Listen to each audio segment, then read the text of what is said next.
This is Michael Bland from Prince and the New Power Generation, and you are watching Musicians Reveal with Joe Kelley.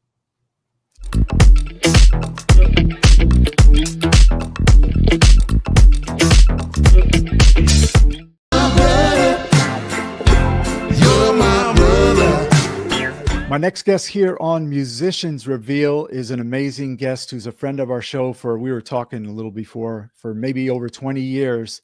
He was the drummer for Prince and the New Power Generation. He's been the drummer with Soul Asylum currently, and also Shaka Khan, Maxwell, Sons of Almighty, Brothers, and I know a lot of other gigs he's done. He's an extraordinarily talented musician, a great guy to have on.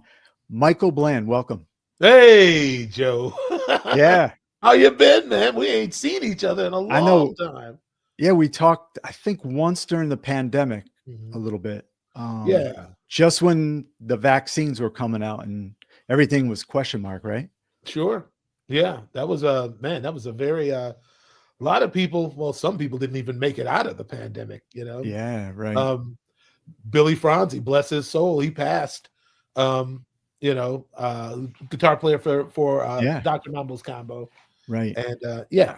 And some people might remember him as one of the guitar players with Mavis Staples on the Nude tour.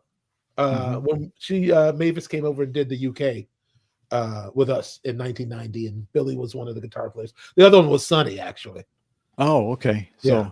But were you working? You were working Mavis and Prince double duty? Yeah, I was. I mean, it's funny that Prince gave me so much latitude, man. He really must have enjoyed listening to me play, because I mean, it's like, but not only that, when we more often than not, when I was playing with Mavis, Prince would follow me out to the stage, and then I'd go one direction and he'd go to get his guitar backstage, and he would be funking along with us like the whole set.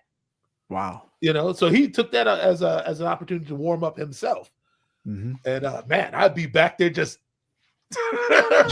listen to Sonny and Billy and Prince just all play guitar together. Man, that was so nasty. Who was playing? Was Morris? Who was playing the keys on that gig? Barbarella was on. Oh, keys. Barbarella. Okay. Yeah. Who you still performing with? So that's cool. Yeah. No, these are my people, man, for life. Yeah. Well, that was your first outright full-fledged tour, and I think you were like 19 years or 19 something? or 20. I probably turned 20 in that March. Wow. Yeah. So going out on a tour like that, I know Prince travels nice. Were you like overwhelmed by all this going on, or you just like head into the gig and soaking it all up? I was more of a soaker.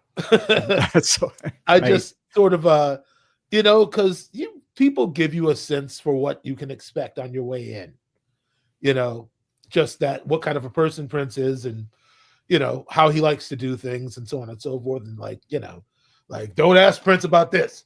Don't be trying to give Prince your songs. Don't be trying to, just a lot of, there's the protocol. There's a way he likes to work. He was a very private person, somewhat withdrawn, mostly.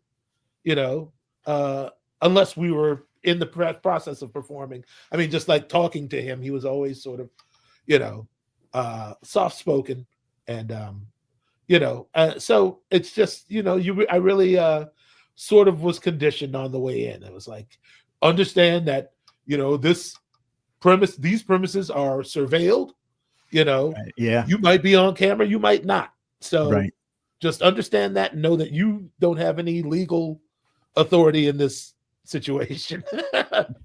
Now back then, we heard stories about Prince, his motivational tactics with different musicians. Was he extremely hard on you, or was he kind of let you do your own thing? And back in those days, I wouldn't say that he was particularly hard on me. I think that I was vetted probably more than most people were, because I was at bunkers. He could come down, he was checking me out. He was coming, and he was looking, and he got on stage. He sat in with us. He started coming around, and then, of course, the audience increased, and it was a packed house every week for years, but so I think and then I did a session for him finally, and his dad was there actually that day. It Oh, was like okay. a Saturday, and they were just kind of hanging out in Studio A, and I met his dad, and I went into the drum set, and I guess he's like, I was telling my dad about you, like he was really, like enthusiastic about all the stuff that we were going to do together, which I had no knowledge of, but it's just, I started coming out there more often and more often at that point. But I think the first thing we did was he asked me to overdub drums on a song called The Grand Progression. That's a classic. Yeah. Yes.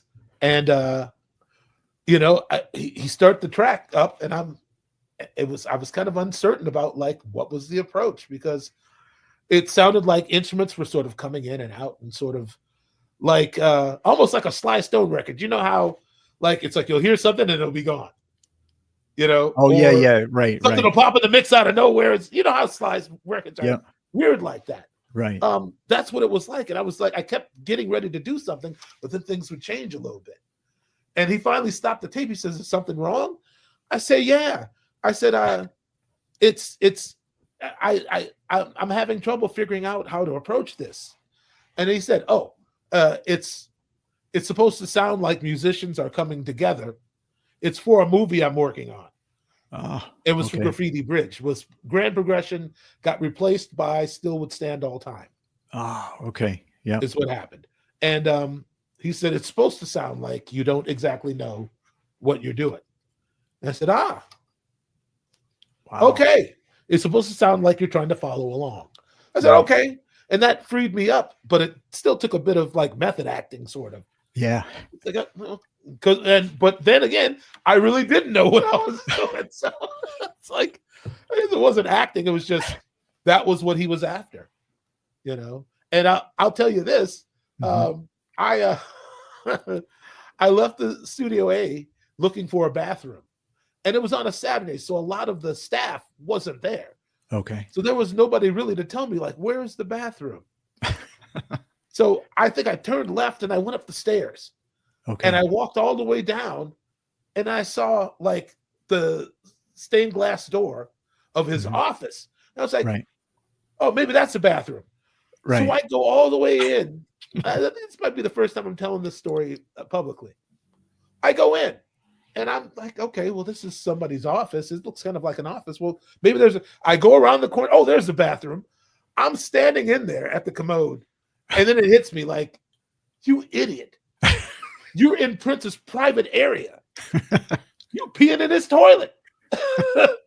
And then I look around, I'm like, whoa. And then I just got finished up and got out of there as quick as I could. I was like, I bet he probably had that on camera. He probably me leaving his office. And you went back in the studio, and he goes, "Michael, never pee in my toilet again. Bathroom. Yeah, right. What's wrong with you? Ain't you got no home training?"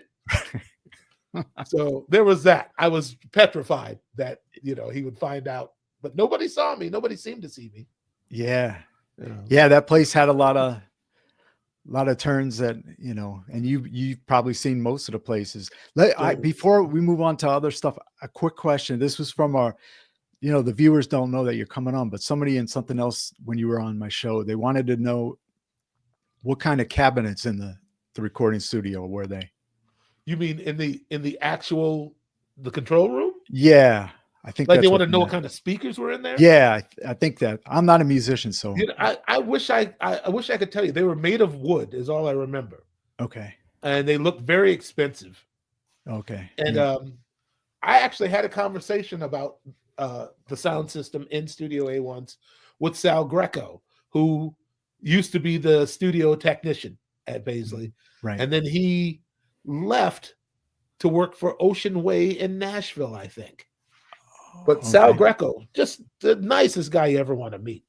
And he told me a story about how he had to replace those speakers because the first time Prince turned the system on by himself in the studio, he blew the speakers up. He was kind of tinkering. Right. And I guess the master was like way up. And like Prince hit play and pow! Like he's like that must have scared him because to hear those speakers break Oh yeah. like that, like pop. He's like Right. he said Prince just kind of he said Prince kind of did, he kind of walked kind of swiftly to his Right. office and said, "Hey, something's wrong in there," or something like that. Yeah, get it fixed fast. Yeah, just fix it. He didn't. I don't think he wanted to, But Yeah. Sal quickly figured out what happened, and he, Did they you said ever see about. Prince? Did you ever see Prince work the board, particularly mixing stuff down? Oh yeah, no. Yeah. Prince was Prince had studio chops, man. People, I don't. I mean, he was. It was. It seemed like there was nothing he couldn't do. There Mhm. wasn't anything he couldn't actually, you know, like put his mind to and actually accomplish it. And a weird thing is that I happen to have knowledge of is that Love Sexy ended up Prince mixed Love Sexy basically. Mm. And the main reason he had to mix it was because this is before he had the 48 track digital machine and track space was limited. So sometimes he'd cheat. He'd put a guitar riff on like a vocal track Oh, okay. where there was space. Or he'd Right. put, he'd do overdubs on tracks that already had stuff on them. So if you don't know what's coming, you can't readjust the levels for where it's, for what's happening. So he tried to have a couple people, they were like, dude, I don't know. I don't understand. It's like stuff is jumping out from everywhere. It's like, how can anybody mix this? Like you'll have to do it. And I think he finally went, okay, well, yeah, I guess. I remember when Love Sexy came out. I don't know if it was Greg Tate from the Village Voice in New York did a review on Love Sexy, and he said the album sounds like 3 turntables going at the same time, simultaneously. He paid it a compliment, but Yes, all these years that sticks in my mind when that's you a brought that up. correct analogy. I get that. Yeah. Right. There's so many overdubs on Love Sexy. Just layers of, I mean, I know you've heard Alphabet Street. That's Yeah. 3 bass parts, like 3 bass guitars. Levi, I talked to Levi once about how he had to consolidate. Like I had to take the best parts of each performance to kind of make it all work live. Like he kind of pushed all 3 of the takes together and figured something out. Yeah. So with the head, is it audible through the headphones, or you have to be a musician to hear the 3 bass tracks? Well, no, because the way Prince plays, like Yeah. Prince, it's funny, man, because I know so many people who are like, why did he always bury the funk like that? I'm like that because it's because if you put too much funk forward, then I think it changes the appeal of your music. I think it's, I think Prince was always wanted. He just liked things to be shrouded in mystery. Like even on those early records, like the synth work, Mhm. a lot of those. I think actually Fink told me. I said, man, if you didn't hardly play on 1999, what happened when it was time to learn that music? He's like, Prince just handed out cassettes of the album and said, learn this. Right. I said, did he tell you what patches he used? He's like, nope. Me and Lisa had to figure all that out by ourselves. So he was stacking patches. He was taking one patch and then putting another keyboard on top of it. So there's no program in the OB or the OBXA that will make that sound. You got to create something, otherwise you don't have enough hands. Right. Yeah, we had Eddie M and John Paris on last week. Yeah. And Eddie said something like that. His first rehearsal when he was with Sheila, Prince said, tomorrow I want you to bring tape recorders because I'm not going to remember all this stuff. So it's up to you to learn. So, yeah. Here's what's ironic though, is that he would still remember. I mean, right. I mean, after I was gone, Morris told me about a moment when they were in rehearsal. Prince had his back. He was playing piano. He had his back to the lights and everything. And it was during like his solo thing. And this was rehearsal. And he said Prince stopped and he looked up and he said, I told you I don't want to see that color on my stage, to the lighting guy. Yeah. And it's like nobody even knows how he saw it. like, but then I thought to myself, I know Prince. I'll tell you what, he's looking at the reflection on the ground. Okay. He's looking for a certain pattern because that's the type of dude he was. Because that's the type of guy I was, sort of. Like you start to learn to look for things to measure your environment by, like even musically, you know. So that's what I think happened.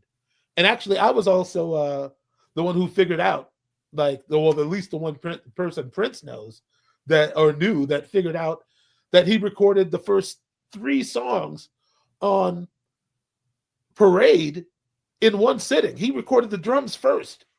Okay. Like, I think I just have very good sort of like analytical skills or something. Right. Like, especially when it comes to recording arts. I was like, I thought to myself, like, that's the only way he could have done this. And I finally asked him. He was like, "Who told you that?" He was upset because I was like, you "No, figured it out." Yeah, I know. I just sort of figured it out." And he just kind of. Well, being, an extraordinary drummer like yourself, what kind of style of drummer, or maybe that's too broad, about that Prince played? Did he have a certain style like he would play as a drummer? How would you really categorize that? Well, he was really into Tower of Power when he was a kid, and their drummer is phenomenal. His name is David Garibaldi.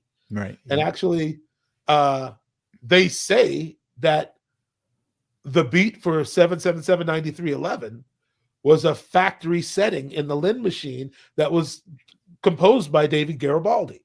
Oh, wow. I haven't been able to find the I haven't been able to confirm all the facts yet. Right. I was gonna do a podcast with Bruce Forat, who took over the Lynn company. Like, he took over Lynn and Oberheim, I think. Mm-hmm. He bought the company from Roger Lynn, I think. I was going to talk to him because he was an early programmer at Lynn. And I was going to talk to David Garibaldi at the same time and try to get to the bottom of this, because Jelly Bean couldn't tell me. He's like, "Man, I don't know what they were doing." That's right. And Jelly Bean, hey, you sounded a little like all I know is I was underpaid. Right. All I know is I didn't get my money straight.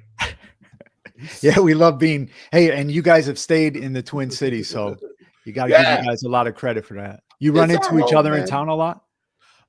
When I used to play down at Bunkers, I kind of stopped after the pandemic. It was just time for me to do something different. I'd been in that band for more than 30 years. Wow. And during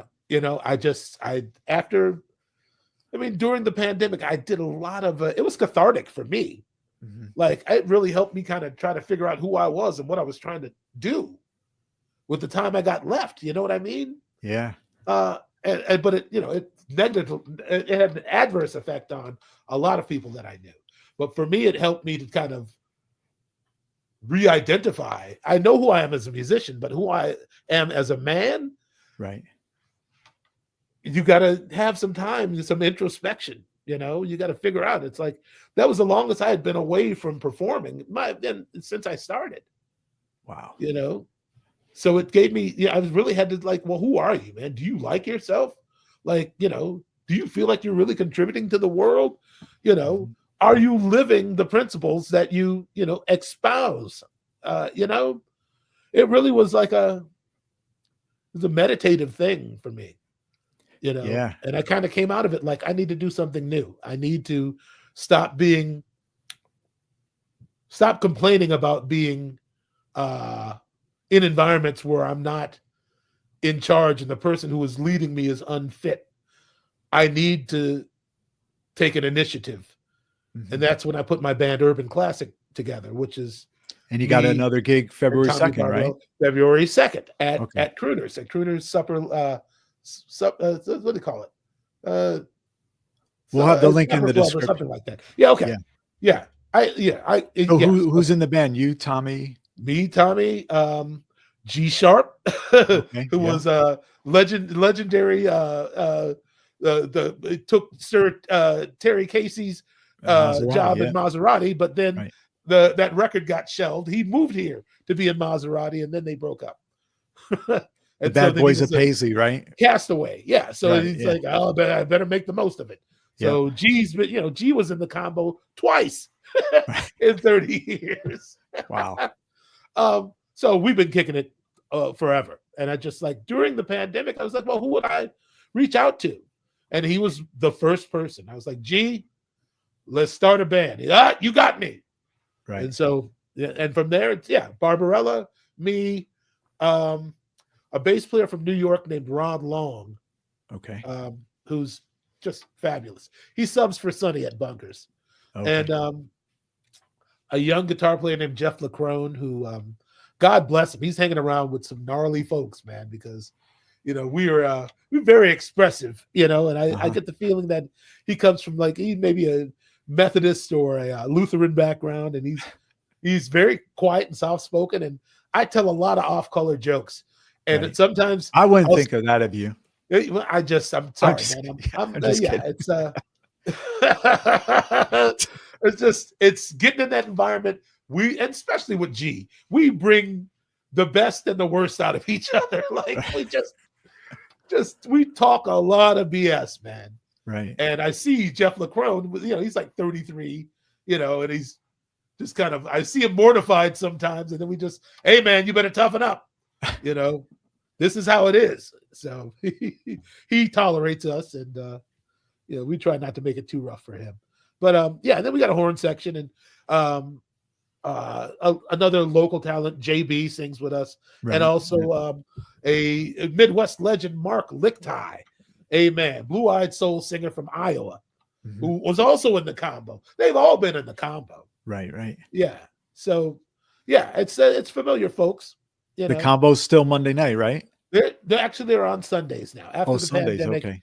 The club decided they wanted to be closed on Mondays and have the band play on Sundays. And it's worked out, I think, better for them because I remember back in the day when Mick Sterling and the Stud Brothers had Sundays, we played on Monday and it'd be like holiday weekends, right? And we'd be thinking, oh, hey, we're going to, we might make a little money, but no, some of those people are going back to work on Monday. So Mick, they'd have a killer night, and like Memorial Day weekend or something. They'd make a killing. And then, we'd have, a mere pittance the next night and mad sometimes. I remember Greasy Meal on Sunday nights. They did really well back then. That was also a threat. Yeah. Oh, yeah. Yes. They ran my other band, Men Who Eat Out of business. We were playing at the Whiskey Junction on the corner. And the Caboose is up the block. Right. And people started coming over to see us just on their breaks. And then going back. Right. It's like, man. And then I went to France to do something. I got home and I said, okay. I was talking to Billy Franzi. I said, hey, man, how's everything going? Blah, blah, blah. So I'll see you Sunday. He said, well, no, you won't. We got thrown out. We got fired. Thank you, Greasy Meal. Yeah. Dave Anania. Hey, you could tell Tommy Barbarella too. Well, no, those people are all my friends. They're great, Julius. Funny. Yeah, and to the winner go the spoils. I mean, they outdrew us. Yeah, right. And so all's fair. So the battle of the bands like Purple Rain was existent back in a few years after. Still, they had 3 bands and they didn't need 4. Yeah, classic moments right there. Hey, let me move on to something which is up for a Grammy, the Diamonds and Pearls Deluxe box set. Yes. I know Dwayne Tudor heavily involved with the historical facts and everything. I was going to say, how blessings to Dwayne, man. Yeah, he's been on our show. Great guy. He killed it. Yeah. So did Dwayne and others approach you for details on some of the tracks that came out of the woodwork? Well, here's what happened. I started out with whoever was the guy that was on it before it landed in Dwayne's lap. I can't remember his name right now, but that was the guy I was speaking with. I can't remember his name right now, but I made a mistake and I leaked some information I wasn't supposed to on a podcast, and that sullied our relationship a little. Like he got in some trouble because of me. Okay. And I was like, okay. Note to self: don't say anything about anything to anybody until it's out, right? Yeah. Yeah, Dwayne and I, we talked about some things. He had curiosities, but I don't think he needed me for like any like information, but he'd have to tell you. But we just kind of, he's like, wow, what was that like? You know, like he'd ask questions about stuff. Right. Yeah. And, oh, he did ask me to confirm a couple dates, or did this happen and was this recorded here or was it here? A couple of things like that. Anything on the box set that surprised you that you hadn't heard, or you heard it and say, "Oh, that's what we were playing on"? Wow.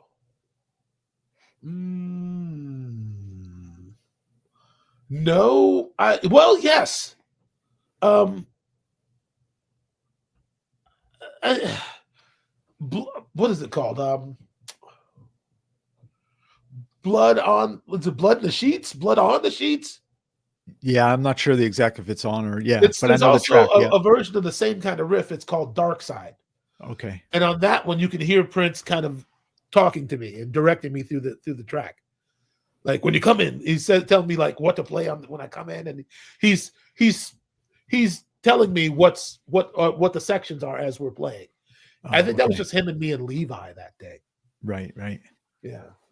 But the last time I didn't remember that. Yeah. But I mean, you've got a sharp memory to remember that. But Dwayne was telling me when he came on to discuss one of his other books, he said when he writes future books, it's going to be tougher because the studio logs when recording at Paisley, he thought were not as going to be as detailed as Sunset Sound and stuff like that. So, you know, I'm like paraphrasing what he said.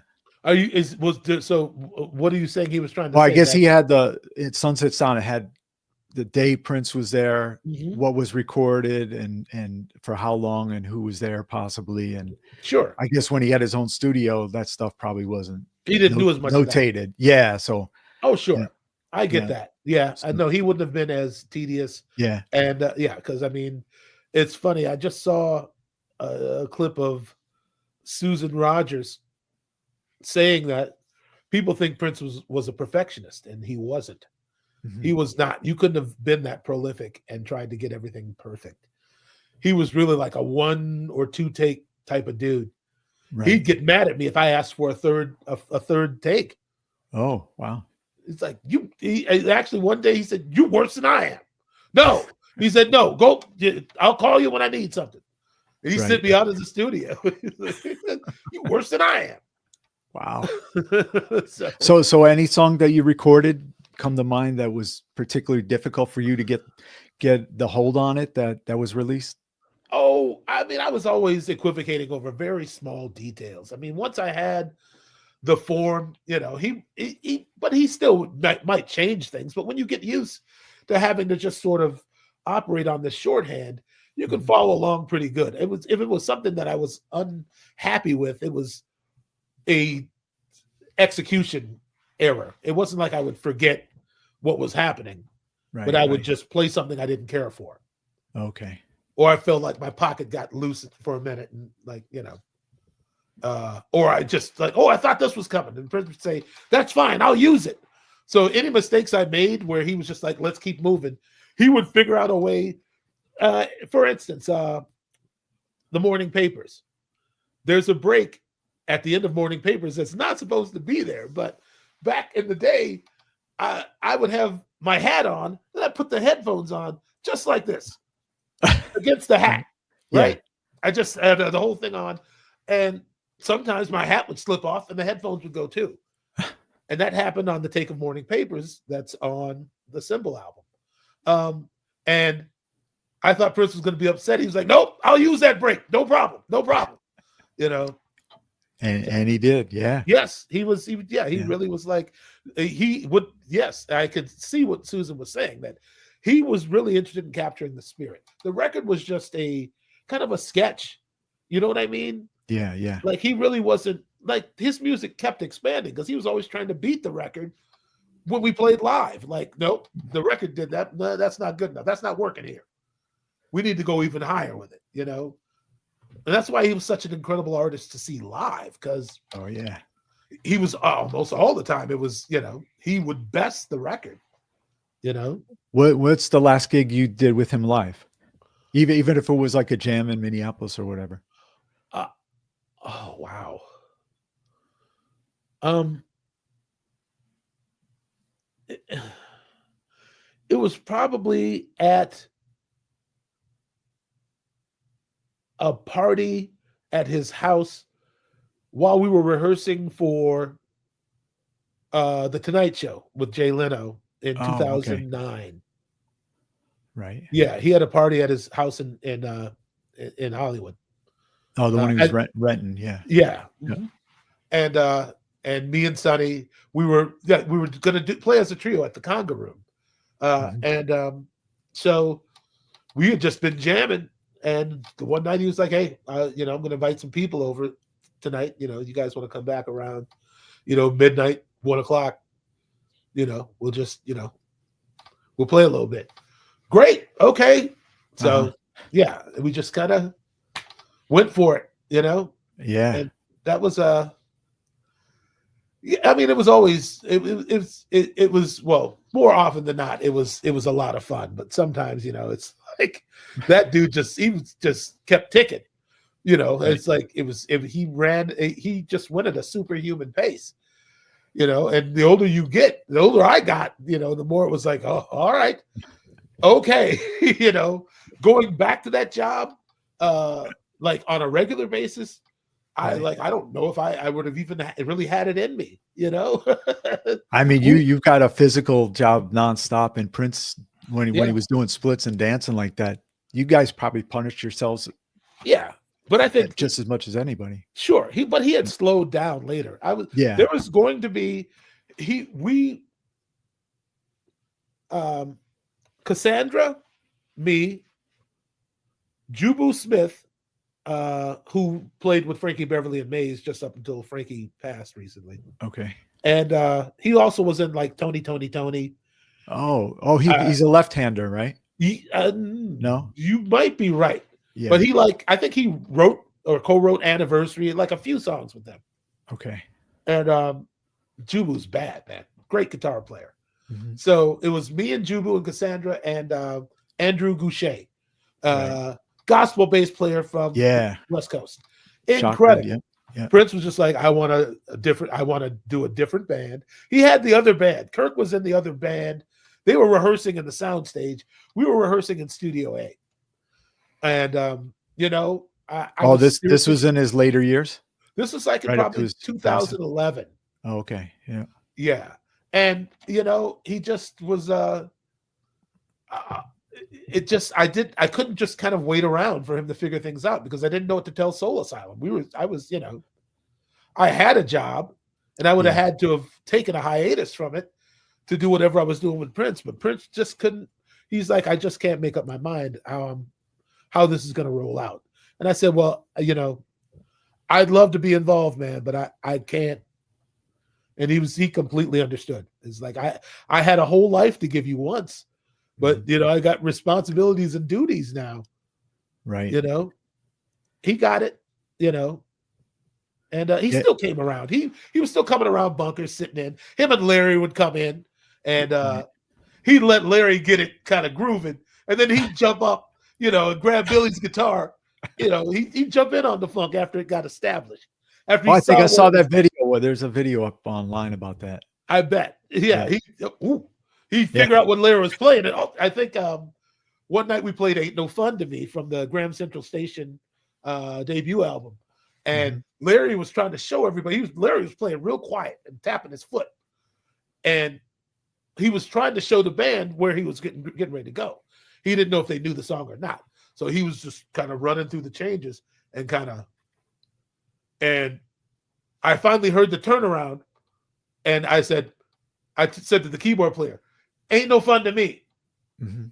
and I think to Julius and Margaret, "It ain't no fun to me." I look back, and here's Larry getting ready to step on the distortion, like.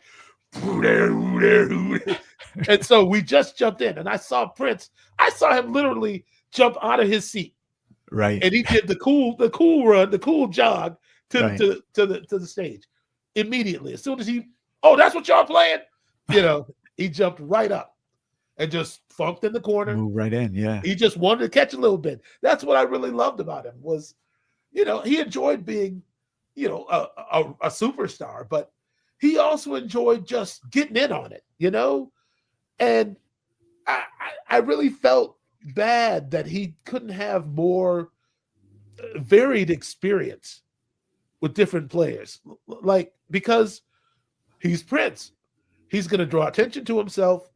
Mm-hmm. People are going to be affected by him just hanging around. It's like he can't be a fly on the wall. He's Prince. Yeah. And so I always, I think that's why he liked coming down to Bunkers and just sitting in that corner, just to catch a little bit, just catch a little funk. Yeah. What's wrong with that? That's right. That's also Invite why you- we jammed so much at Paisley too, Yeah. You had talked about last time, or one of the times you were on, about 3121. You and Sonny were warming up, jamming and everything, Oh, and yeah. Prince walks in by you and Mhm. stops and perks his ears, runs in and says, "Okay," Yeah. plugs his What's guitar that? in, and you guys Uh-huh. said, well, you said to Sonny, right? So I Me remember. and Sonny, well, at that point, we just looked at each other because we knew, like, okay, that's another one we're not going to get no money for. But I mean, what are you going to do? It's his house, his rules, Yeah, yeah.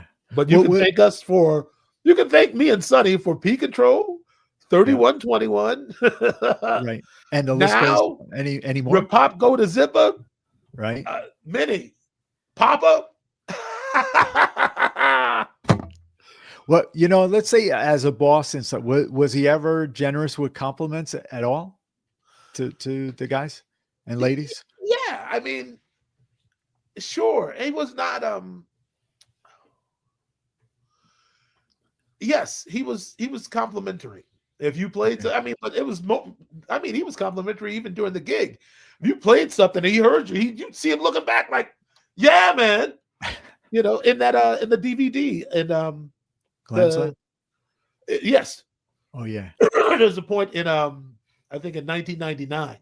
Right. Where I played something and he was just playing that riff over and over and he was on top of the piano and then he turned back like, like bring it in, and then I did something else and I saw him look back at me like,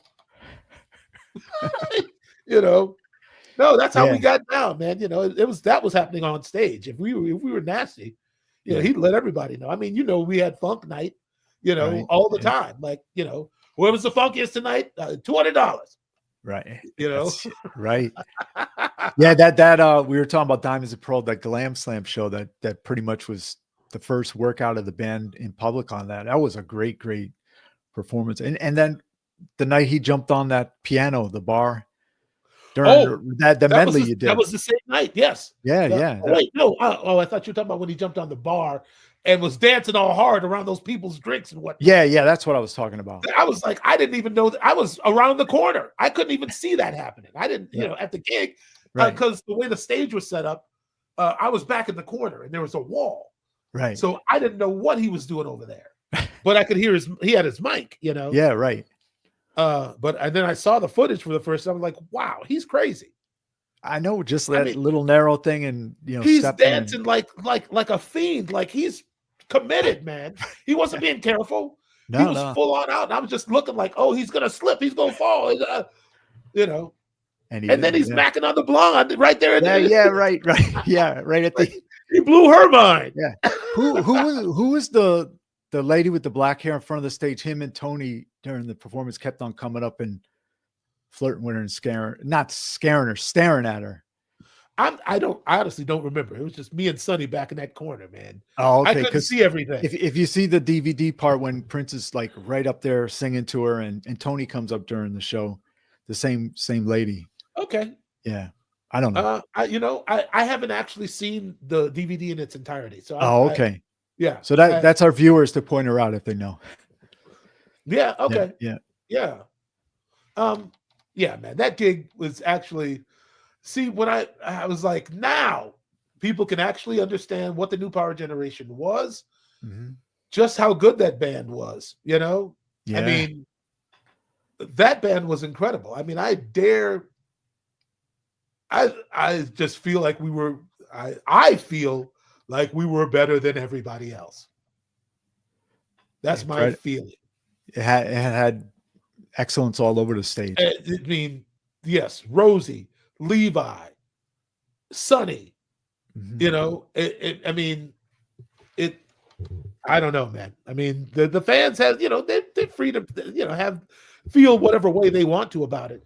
But the reality was, by the time he got to us, we were playing everything they had played already and some new stuff. You know what I mean? Like we could play anything from the catalog.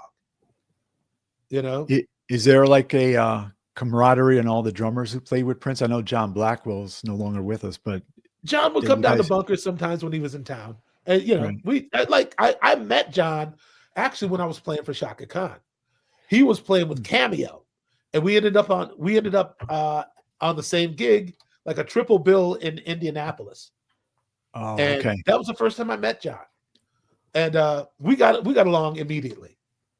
Yeah, but I really noticed, great guy. Yeah. But I was like, man, I said, Larry Blackman was like yelling at you the whole night. He's like, man, that's just what he does, man. Like he just, you know, I could see that Larry was talking to talking to John, you know, and while he was doing this, you know, he turned his back to the audience. I see him, and John just. People forget Larry Blackman is one of the tightest drummers who ever lived. Right. His standards are high, you know. I gotta find. I had John Blackwell on a bunch of times, and one time he broke down all the drummers who came before him with Prince. I mean, he was complimentary of everybody from Bobby to up to yourself and Kirk and everything. And yeah, man. He studied you guys like crazy. Yeah, like I had to study Sheila and Bobby. Right. You know, I had to. It's like, okay, all right, I see. You know, but then like after the Nude tour, the technology that we were using completely changed. So I was in Bobby's position all over again. I had, you know, like samples and loops and, you know, electronic equipment that needed to be programmed and looked after and integrated. Like I really felt like Bobby. Bobby had told me the story of coming to rehearsal and there's a limb machine and a bunch of Simmons pads. It's like, what am I supposed to do with this? You know, he had to figure out how to make it work. You know, right. So did we. Yeah, a lot of homework, and so you would show up to the studio and try to figure it out there. Well, I mean,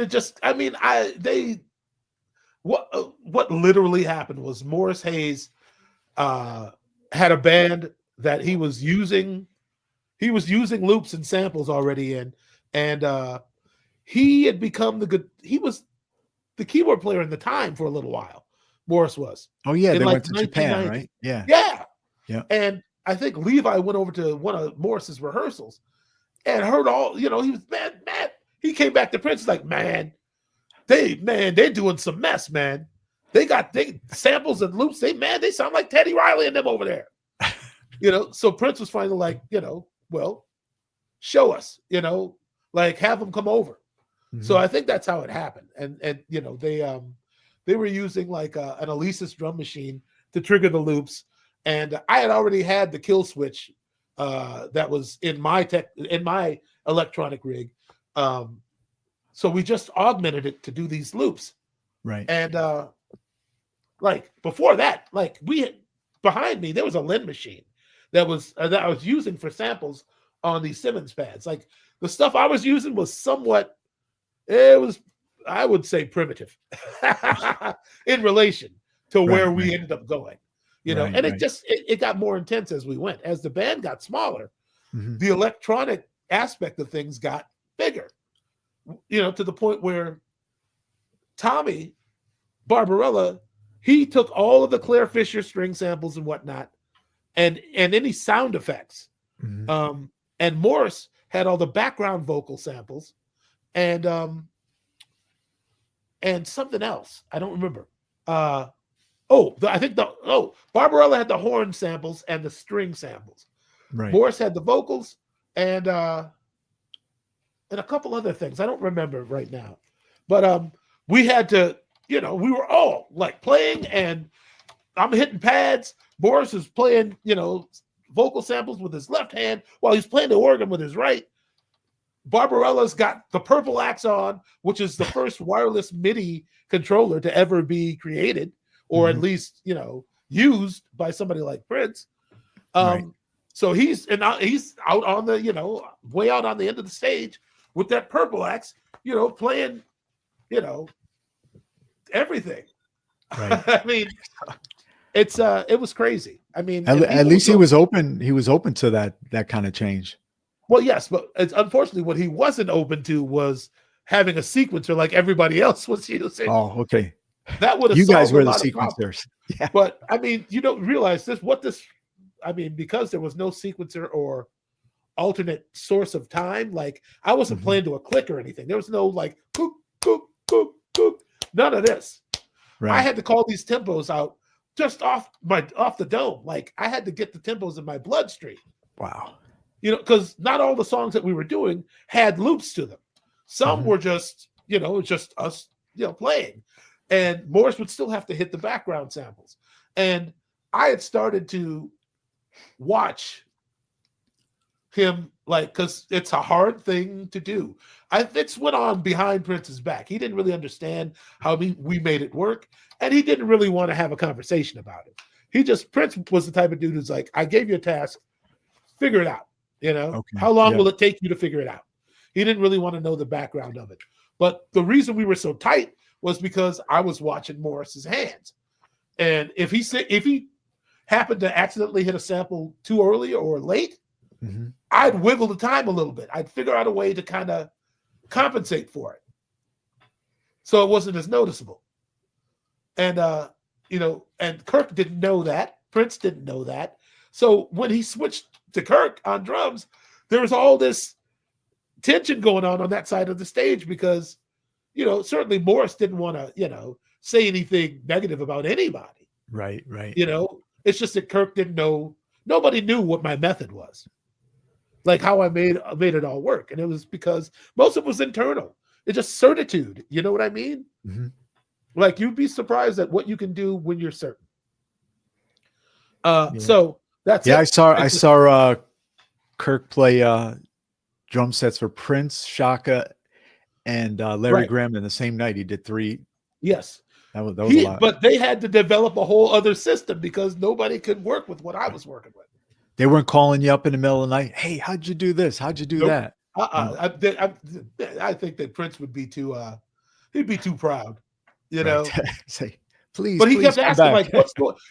like, what happened was he kept blaming Morris. Like, why are those late? Why is that sample late? Why are you triggering that early? And then Morris finally took Prince aside when nobody was around. He was like, listen, man, Bland used to watch my left hand like a hawk. If Right. I was late or early, you wouldn't even notice. He just would move the time a little bit to cover it. Mhm. It's like, you can't ask Kirk or anybody else to just do that. Right. Right. And it was a process. I got there, Mhm. and of course Prince, like you supposed to have gotten there. That's your job to get there. So he took it for granted until I wasn't there, and then once they got that straightened out, he was like, okay, no more of that. no, none of that. So they went kind of au naturel for a little while, or they just initiated a different way to work through things. Let me ask you about the Prince tours. I mean, he was always changing things on the fly and his moods for different things, recordings and tours. Were there any tours that stick out in your mind? You were like, damn, I wish this would have gone on longer, or we had hit the States or taken it here. Oh man, all the time. I mean, after we did the Arsenio Hall show the first time in '91, in September of '91, I think it was, or October, one of the two. Right. But we had been talking about the Diamonds and Pearls United States tour before that. That was what they were talking about. Like, do Arsenio, start the next year on the road. And, it went so well. We were at Prince's house watching it, his house in LA, watching the show. Mm-hmm. And it finished. And, man, that was hot, man. Prince was congratulating himself and the rest of us. And I say, so when are we going on tour? Like when are we, when does the tour start? And Prince's response was like, we just played to 50 million people. You asking about a tour? Right. And it slowly, he just kind of, he was just off the idea of doing the Diamonds and Pearls tour in the States. We did Japan and Australia and Europe. Right. Didn't do the States on the Diamonds and Pearls tour. We did do Jack the Rapper in '91. Oh, down in Atlanta? In Atlanta, which was some really crazy mess because I didn't really understand how down Black people were for Prince. Right. But he kind of, but also to be fair, Get Off was the single at the time. Right. And, so, he was, I don't want to say pandering, but I think things were noticeably headed in a more urban direction. He get that WBLS airplay. Frankie Croc. Well, I don't know if Frankie was still doing his thing, but yeah. Could have been. But so, it's like we got to Jack the Rapper, and it's like, bow-legged Lou from Full Force. Yeah, he's like in the third row with his girlfriend with his arms folded, just mad, just watching us. It wasn't until Purple Rain we saw him kind of like. Oh, okay. But his when we started, his woman jumped up and he did one of those. If you don't sit, she sat right down. I went to a Prince. This never happened at a Prince show, but it was in Connecticut. I went to see it was Larry Graham opened up. Oh yeah. And I think it was the Emancipation Tour. But anyways, it was in Connecticut at the Oakdale Theater. 2 songs in, everybody's standing. Then Prince plays Purple Rain, the third song. I'd never seen at a Prince crowd people sit down, and we're still standing. And I was like, "What's going on here?" I never seen that happen at a show. What year was that? Do you remember? 98, maybe. I could be wrong. No, maybe it was because you were there till 96, Torm. Yeah, I think we got our walking papers in like March of '96. Yeah, Cat Dyson was there, Marvin King, and awesome. Yeah, that's the only Prince show that people were sitting during a show for a decent portion. I said, "Whoa." This was in what city? It was in Connecticut, Wallingford, Connecticut, just outside New Haven. But okay, yeah. Well, it's I'm sure he wondered what was up with that too. Yeah. Maybe I should say Purple Rain for the end, like I usually do. Not maybe it was too soon. Like, he probably was. It's funny. Something. Yeah, you can't. Sometimes we how many shows we did where we start with the encore, like we did that at Wembley, like more than once. Like we just cut right to Party Man on the new tour. Like just start with Party Man and then go into like the future. Right. Yeah, I don't know why I don't know what that was about necessarily, but yeah, that was a great sequence right there with the dancing and yeah. Yeah. Well, let me since you're on that topic about flipping the script, how difficult was it when you had no clue where he was going? And what was your secret to staying alongside him running, those changes with the band? Be quiet and listen. Okay. What was the most important thing a musician working for Prince can do is learn how to listen. A lot of people, I've seen a few people when he's trying to show them something, and they would he'd be on the keyboard going, okay, it goes like this, and he'd start playing, and sometimes people have a tendency to jump in and try to okay, where's he at? Well, he'd hear them kind of fumbling, trying to find where he's at. And he'd stop playing. He'd say, listen first. Oh, okay. Listen to what I'm playing. Don't try to, understand it before you put your hand down. You'll get there close. You get there sooner if you just listen. How about yourself as a drummer? Have you done? I wanted to talk about something, but have you done mentorship and teaching on other drummers or clinics? I don't think of myself as a strong soloist, and it's I don't care to do it, and I know that a lot of people who come to drum clinics are like, okay, man, shred, that's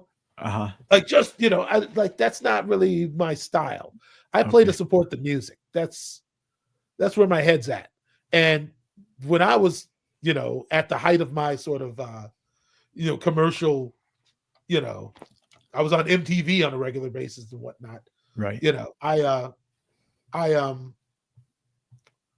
I think I shied away from doing those things because most of the instructional videos I had seen and the clinics I had gone to, there were cats who basically, they had a lot of chops and, they were playing for drummers, and I don't play for drummers. I play for the band. More than that, I play for the dance floor. You know what I mean? Right. That's what it is for me. And it's like I got a chop here and a chop there, and I use them sparingly, but mostly I'm there for cohesion. I'm there to make the music better. I'm not there to show everybody what I've been working on in my, basement. Well, one thing that I caught not too long ago when you were at McNally Smith and you did like a question answer and you were jamming with Johannes. That was the first time in a long time I've done a clinic. Yeah, Jeff Lee Johnson, who. Yeah. Mm-hmm. Yeah, great guy. He came to your studio back in the day. Yeah, twice. And I wanted to ask you a question. Because you've done radio studio performances. And for me, the drums were always like, I had to tell the drummers, I don't mean to say this, but can you play a little soft, like Max Rhodes with the brushes kind of feel?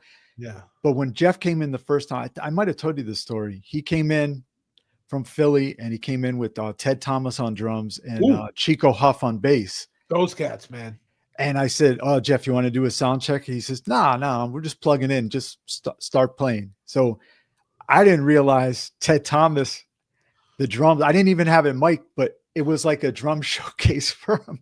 When we listened to it back, he's like, "Wow, Ted, you got a nice spotlight there." Oh, man. Yeah. But no, it's still Jeff and Chico sounded great. But what is there a secret to get the drums sounding, not overriding everybody else in a radio studio? No, you have to play quiet.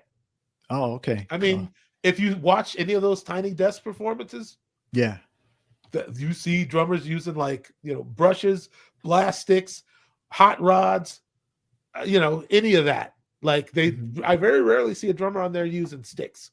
Okay. And that's why, because it's a bunch of open mics, I mean, they have a condenser microphone on the singer from what I can tell, and that thing's picking up a lot. Yeah. So you just have to play quiet. You got to play within the context you're given. And a lot of drummers don't know how to do that. And I spent many years not knowing how. I'm telling you, I make more money playing quiet, these days, when it happens, I make more money and play in better venues. Right. So, I mean, but, not everybody's not in this for the same reason, Joe. Mm-hmm. Well, your relation, still one of my favorite all-time records you guys did, Sons of Almighty, you, Sonny, Julius, Jeff Lee Johnson, and there's so many tunes on there.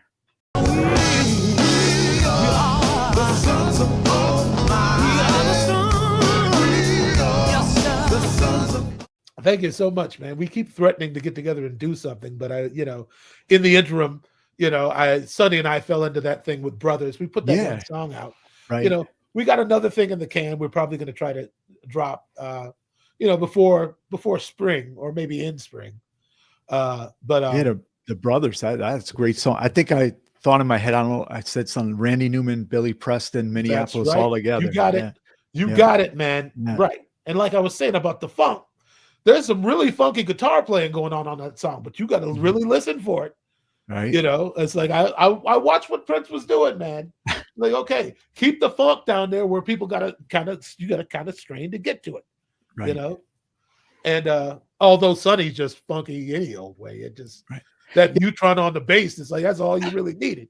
So let's talk about your special relationship you have with your friend Sonny Thompson, Sonny T. When's the first time you met Sonny? I met him at Bunkers in probably 1988. Okay. Sonny had been playing in a jazz organ trio at the Riverview Supper Club in Minneapolis, Minnesota. Right. And he was playing with Billy Holloman, this organist that everybody knows up here. He was known as the Legend. The legend. He called himself the legend, as a matter of fact. You call his phone and please leave a message for the legend. Well, you used to have the drum roll on your answer machine, right? I'm sure I was doing a bunch of stupid stuff too. Okay. But he really was a legend. Billy Holman was so bad on the organ. He might still be alive. I'm not sure. But Sonny was playing guitar with Billy Holman. And I think the drummer was a guy named William Dowdy? I think William Dowdy also might have played percussion in Jesse Johnson's band for a while. Yeah, I think he grew up with Prince, right? A strong drummer. Yeah. Yeah. And so it was a trio, and Billy Holman had come through Bunkers and seen me with the combo. And he went back and told Sonny, there's this young kid down at Bunkers, man. You need to go down there and see this, man. He's doing something down there, man. Sonny, you need to go down there.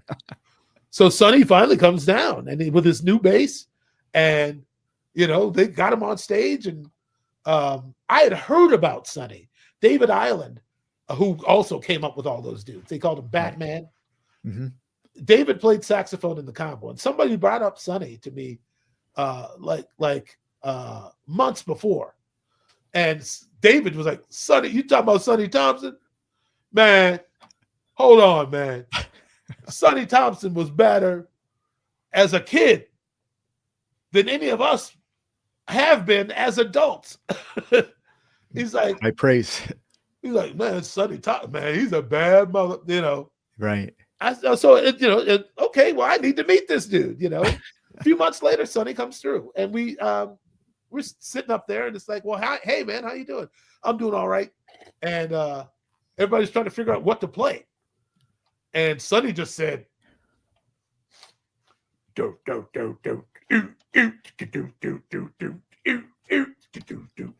Chameleon by Herbie Hancock. Okay. And everybody knew it. And we just played it. And right away, Sonny and we looked at each other, and it was like, where have you been all my life? Wow. The question is, how did Prince know? Yeah. That's what it is. That's what I never asked Prince, like, why did you see something? Because at the time that I got the job, I mean, Prince had been, the Love Sexy tour is over. He was hanging around town. He was down at the Fine Line. He was, he was around the city. And I think he literally was looking for, like, what am I going to do now? I think like the Love Sexy band, most of those people were from the coast. They were from out west. Yeah. So they went home. So he just kind of, he went home. And I think Levi might have been the only other person who was living here at the time in that band. And they both came out. And Levi told me, he said, man, Prince told me about you the second time.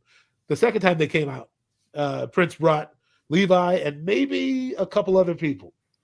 To see me. And Levi said, man, he said, I didn't know there were any drummers in this town like you. It's like I hadn't seen anybody that I thought of as being, like on that level. He's like, man, I was shocked. He said, you brought a whole different thing to the band. Like we had never heard anybody play drums like that before. How soon did he offer you the gig as the full-time drummer and get in rehearsals for the new tour? Wow. After, several jam sessions and whatnot, he actually, the unofficial offer came at Paisley Park. Prince was having an after party for Bon Jovi. Oh, okay. At Paisley. They played with Living Color at the Target Center. And so Prince had a party after, and Prince sent his brother Dwayne and probably Gilbert Davison out to Bunkers and said, Prince wants to invite you guys out to a party tonight, at Paisley. So when you guys finish up here, just come straight out. I'll leave instructions. Somebody will open the door. They'll know you're coming. So, after the gig, we get our money and then we convoy out to Paisley. And sure enough, we get to the door. The dude at the door just opens it.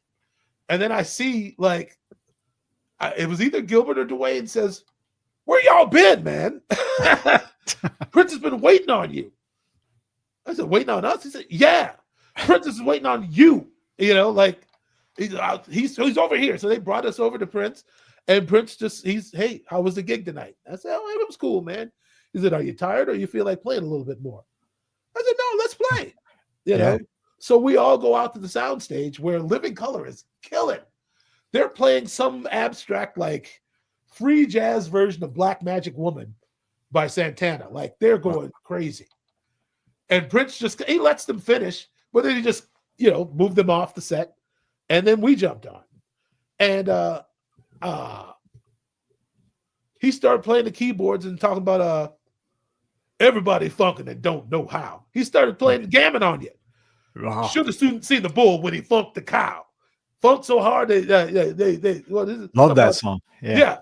Something about smoke and let's get into bed and funk like folks. He's doing that. Right. And so I just fell in. Everybody else started playing.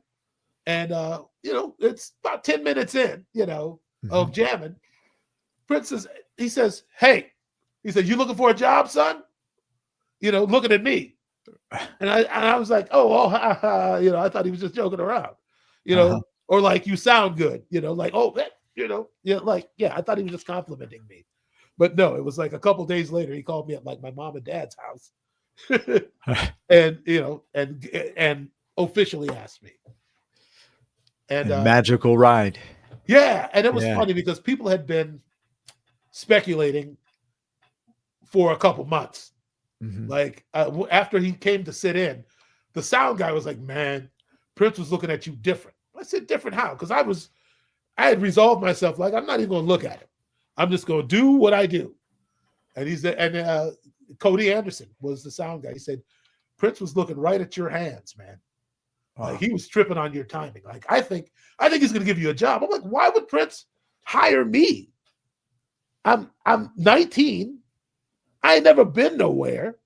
He's got Sheila E., man. Why would he, But Cody was right. A lot of people were right. They're like, "Man, people were coming up to me saying they heard that Prince hired me." And this is before anything official. Yeah, that's the one of the things I miss about, Prince being here was like the little break in between a tour. You hear rumors he's working on a record, but then he would debut the new band. I think you did Rupert's, right? Yes. That was the benefit for Big Chick Huntsberry's pen. Yeah. Right. Was that the debut of the band? Kind of. Tour? Yeah. Yeah. It was also the debut of Margie Cox. Okay. MC Flash. Right. We also played that show. Okay. And I was doing double duty all the time with Prince. Wow. Those paychecks must have been great for double duty. Right? Hey, 2 jobs, 2 checks, Joe. That's what right. At least we hope.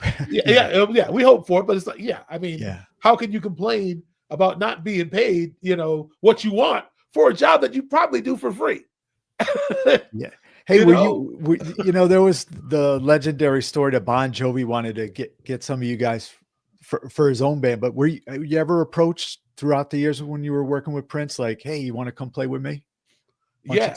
Not a bunch, but the significant one, the standout, would be David Bowie. Oh, okay. I didn't know that. Yeah. This is like 1993 when he was, he had a record called Outside, very different. And he had started hanging around and doing stuff with Trent Reznor, and Prince was saying, "I don't want to. When we go out next, I don't want to play a bunch of hits. I don't want to, I don't want to. Certain songs I'm just tired of doing. I don't want to do it, And things were just getting kind of abstract. He was fighting with Warner Brothers, and that was, it was taking a toll on all of us, really. And we went to England in maybe that was 94. And at the time, Prince's UK publicist was a guy named Chris Poole, who was co-managing David Bowie at the time, and he mentioned something about right. Well, after David is that something? David who? David Bowie. Really? You know David Bowie? He said, yeah, I'm managing him. I said, man, I would love to play with David Bowie. So this dude goes and tells David Bowie that. I'm sitting in the hotel on a Sunday afternoon, and on Kensington High Street, and my phone rings in my room, and it's David Bowie calling my room. Wow. Yeah, actually, this was 93 because he came to the Bagley's Warehouse gig. Oh, it must have been. He mainly came to probably see Mavis Staples, but yeah. But I'd spoken to him, the week before, and how you doing, mate? Right. I think you're brilliant. Let me tell you something about what I'm going to be doing, in the coming year. I'm kind of sick and tired of the old, He starts telling me the same thing Prince was telling me. Like, I'm tired of, next time I go out, it's going to be different. I don't want to, what's it called? Space Odyssey. I'm tired of that. No, he just starts naming all the hits he's not going to play. So I think to myself, after I put 2 and 2 together, I'm like, well, wait a minute. And then he says the tour is going to be with 9 Inch Nails. But Trent Reznor was a big Prince fan, right? Oh, sure. Yeah. But I think he probably had I seem to remember hearing something about maybe a negative experience he had with Prince or some situation. They were in the same place. And, Prince rubbed a lot of people the wrong way. He was an irritant. I mean, anybody who jumps on Michael Jackson's, table at the nightclub and starts playing the bass in his face. In his face. How you play the bass in Michael Jackson's face, man? But this is the same dude. I saw him, snub like the Prince of Monaco. So, the same dude who had a sucker, had Quincy Jones looking like some sort of, putting a Tootsie Pop in front of his face. Yeah, you were right on stage too for that one. Probably. Yeah. But where was I going with this? Hey, we're talking about David Bowie. Yeah. So I mean, I hear all that, and I'm like, I thought to myself, that's not going to work. Like, it felt like a lateral move. Like, I went as far as to even talk money with his people. Mm-hmm.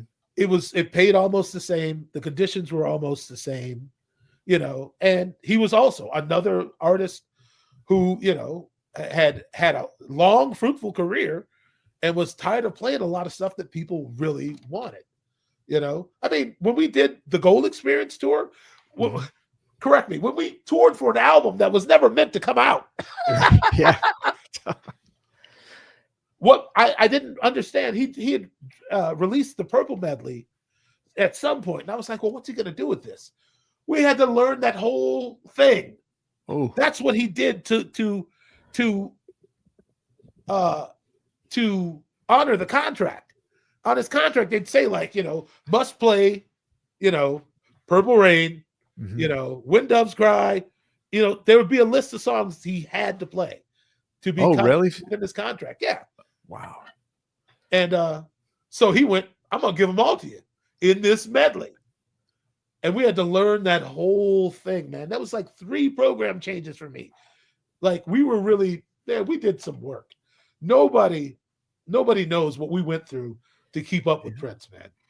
I mean, you were right in the center with him with personal stuff that went on in his life, really tough stuff, and business wise, you said, it was pretty amazing. Yeah. We were there at a very, and we would play on the Gold Experience tour, and they'd be cheering and going crazy, and then all of a sudden you'd hear like a small group of fans get like louder with like F Warner Brothers, F Warner Brothers, and Prince would turn around and look at us like, you hear that? They understand me. They understand what this is about. Right. I'm just like, wow. They have we would have said the same, but we never saw that tour. Well, there you go. I mean, that whole thing was ugly, man. And I think it's people. We're seeing it even more now. Like, the respect for real artistry is like at an all-time low. You know what I mean? Yeah, yeah. Like there's I mean, what I like about now is that it's anybody's guess what's coming. Like Yeah, this exactly. Doechii, I don't know where she came from, but all of a sudden she is hogging, my bandwidth. I don't know why. I don't know where she came from, what she was doing. Maybe she was a ghostwriter. I don't know. But I like the fact that it's like some people are, since the business has proven to be so predatory, people have looked for ways to do things for themselves, And I hate to say it, but Master P was doing it before everybody else. Master P is the real, like, indie black Master P. And I'm not that big Give fan him of credit. Yeah. big of a fan of rap, but I'm in the business of music. So I'm always paying attention. I don't care if it's country, rap, all things in between. I believe in I also believe that, the cream rises to the top. So, I stay, it's like, it doesn't have to be my kind of music for me to listen to it and to understand what it is, I can appreciate anything. I can appreciate Beethoven. I can appreciate Parliament Funkadelic. And they share actually traits and qualities, Yeah, I think I told you we had Bernie Worrell in the studio with his keyboards one year. Yeah, he was a really great. Did you get a chance to meet Bernie? I want to say yeah, but I don't think I actually met him. He came and played at the Glam Slam one time in Minneapolis when it was the Glam Slam. But I'll just be honest. It really looked like he was on something heavy. And I was like, I don't want to mess with him. Bernie is on something. Because how he was playing, I was like, Yeah, he was like a really sweetheart of a guy. That's what I've heard. Yeah. He came from New Jersey and in Connecticut, had all his keyboards set up. Chris France, Tina Weymouth of the Tom Club Talking Heads came and visited him. Don't get me wrong. Genius. Oh yeah. We've seen so many great moments with him. Yeah. So what a band with all the characters in that. I mean, you've been up there with George and all the crew. I played a gig with George. Tony Thomas got double booked. Okay. Tony Thomas. Yes. He was the go-go drummer from DC, I think. And he had to play with Trouble Funk or somebody. And so George needed me for a night. And this is back in the day of like FedEx me a cassette. Oh, yeah. This is like 1990.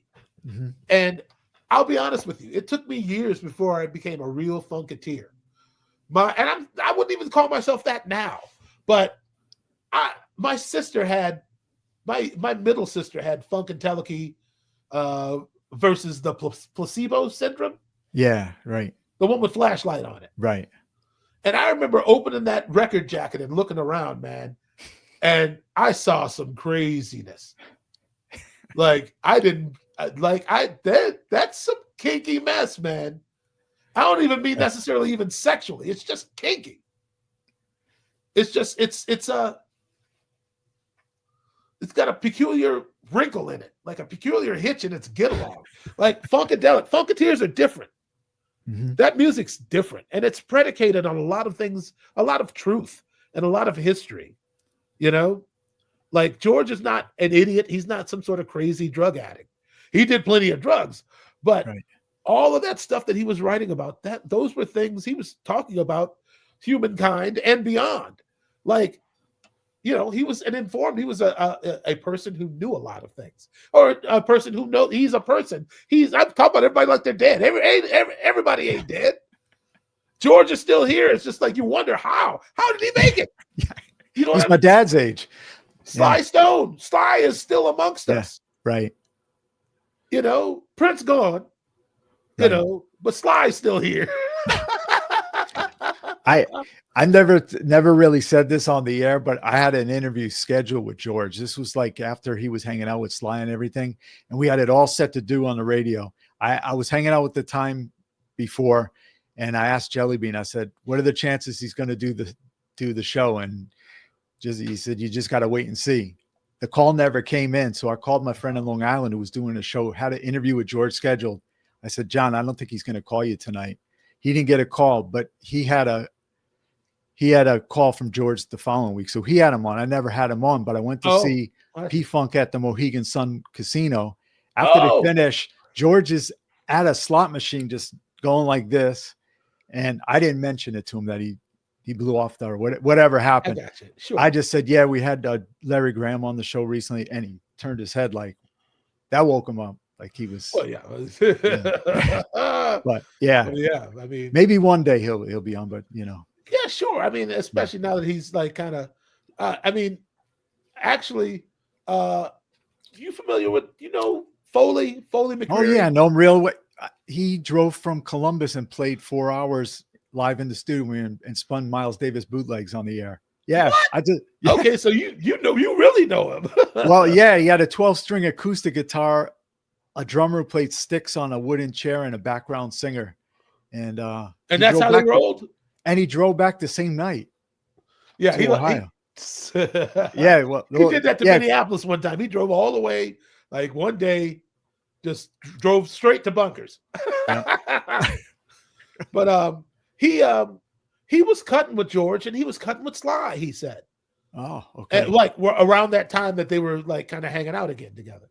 I said, does Sly still have it? He's like, man, Sly opens his mouth now and he sounds exactly like he did in the 70s. Wow. He's like, he's still got it, man. I don't know if he really wants to, it's like the surrounding circumstances that come with, doing it.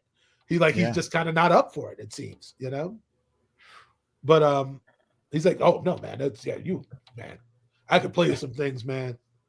And so that gave me hope that maybe one day, I mean, that's really who I'm waiting on. I want all that unreleased Sly and the Family Stone material that, they're probably my favorite of all time. Sly and the Family Stone, yeah. Sly might be my favorite of all time. And I got a heart for everybody. But it's just, it's his viewpoint as a songwriter, really, even more than anything else. I mean, I didn't think he was a very disciplined musician, but he was funky as the day is long. Right. And his compositions, they showed an intelligence. A lot of them did. Like Stand, like people don't know that like Sly had a music teacher. Like Sly went to college for composition. Like Sly is legit. And he was a DJ too. And he was a DJ. So he knew what the people wanted to hear. Right. And he had, he had an education in music. But all that, he's just like, he never looks not cool. In any picture you see him, he's the coolest dude. You know what I mean? It's like, and then I hear from an ex-wife of Bill Lorden. Her name is Ruth Lorden. She's a psychic. She lives here in Minneapolis. Okay. She used to, she traveled with her husband a little bit on the road with Sly. And I said, well, what was he really like? She said, oh man. She said, Sly was the nicest guy you ever want to meet. She said, he was just country folk. He was just country, like and then she just went on a blue streak about how, what's the guy's name? David Kapralik just raked Sly over the coals, just ripped Sly off, like just in an obscene manner. She's like, Sly he didn't have the right people around him protecting him. Yeah, I had the chance to see Sly. It was Jocelyn Brown. I saw Bobby Womack. I watched his set, but Sly, it was like, where is he? Is he going to show? And I didn't have the patience, so me and my friend left. I heard he didn't. I don't know if he didn't make the show, but sure.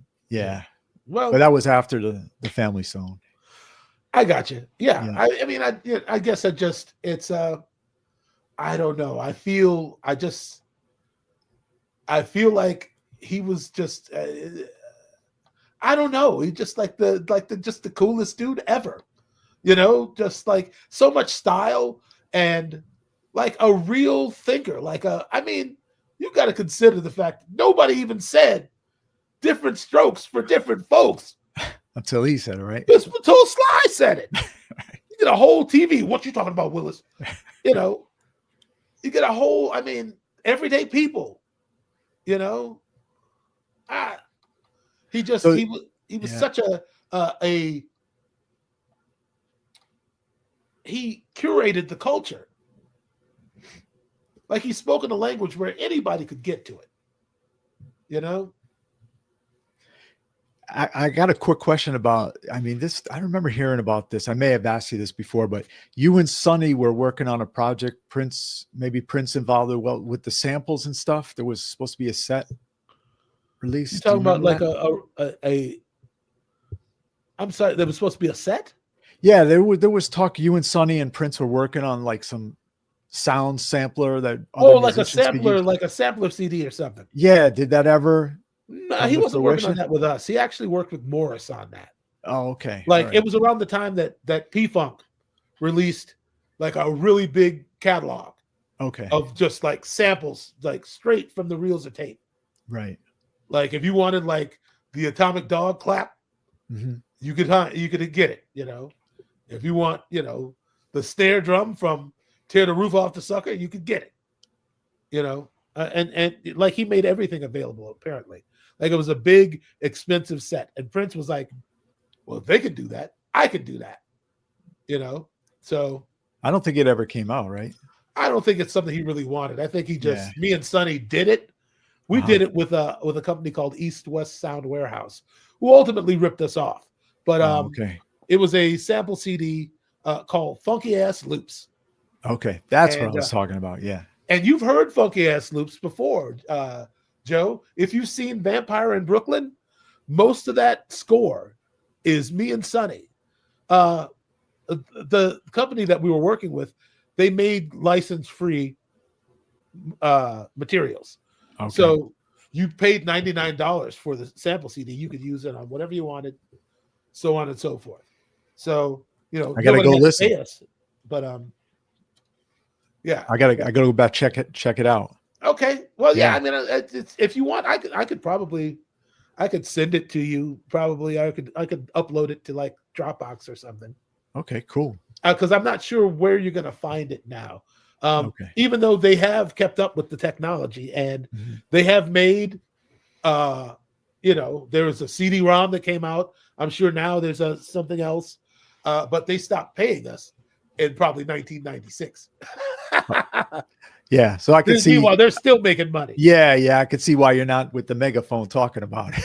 I mean, I think I might have found somebody who might go after them for our money, but you know, like you can't just, you know, like, well, I guess you can. They did. They just decided, no, we're not gonna send you any more checks. We're not even gonna send you a statement saying how much we owe you.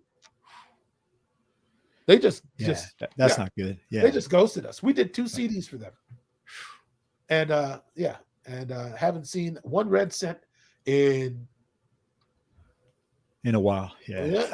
20 years. Well, wait a minute. If it was 1996, what is that? That's 30 years, isn't it? Yeah, almost. Yeah. I usually just get 25 years and then I add the other years and figure out the years. Okay, you make me feel better about my own impairment. Yeah. I'm a few years older than you. Yeah, math is not my thing, man. And you know, all in high school, why aren't you better at this? My algebra teacher, like you know, they tell me you're a great musician. How come you can't? Math and music are on the same side of the brain. How come you have so much trouble with this? I'm like, I couldn't tell you. I don't get it. Like my aptitude for music is almost purely of the spirit. You know, like nobody knows how come I ended up where I'm at. I'm a drummer with perfect pitch. I don't make any sense. You know? Now, how about Sonny? Does he have perfect pitch? Yes, he does. And I also play bass left-handed. I didn't know that. Yeah. Right. I didn't mean to make short shrift of Soul Asylum because they're really busy and you worked on a great new record slowly but surely. Yes, and let's finish about no. Joe, okay, we'll go back. Let me finish about Sonny because you know it's really important that I get this out. Okay. You know, We love Sonny too. Come on. Yes, Sonny is like it's like we were Sonny and I. One of Sonny's old friends came down to Bunkers to hear us play, and he said, "Man, he grew up with Sonny. He had played in a couple of Sonny's bands. A guy named Pierre Lewis, and of the Lewis Connection, and I think he plays with the Commodores now, or has been like for many years. And he standing up front at Bunkers, and he came up on stage. He said, "Hey, man, you tight, man. You kind of nasty on the drums, man." He said, and I said, "Well, thanks, man. I mean, it's like, playing with Sonny, it brings something out of me." He's like, "Man, I always thought Sonny was from like another planet or something." It's like Sonny spoke a different language with music. Even when he was trying to show the band songs, like Sonny had no formal training in music for a while.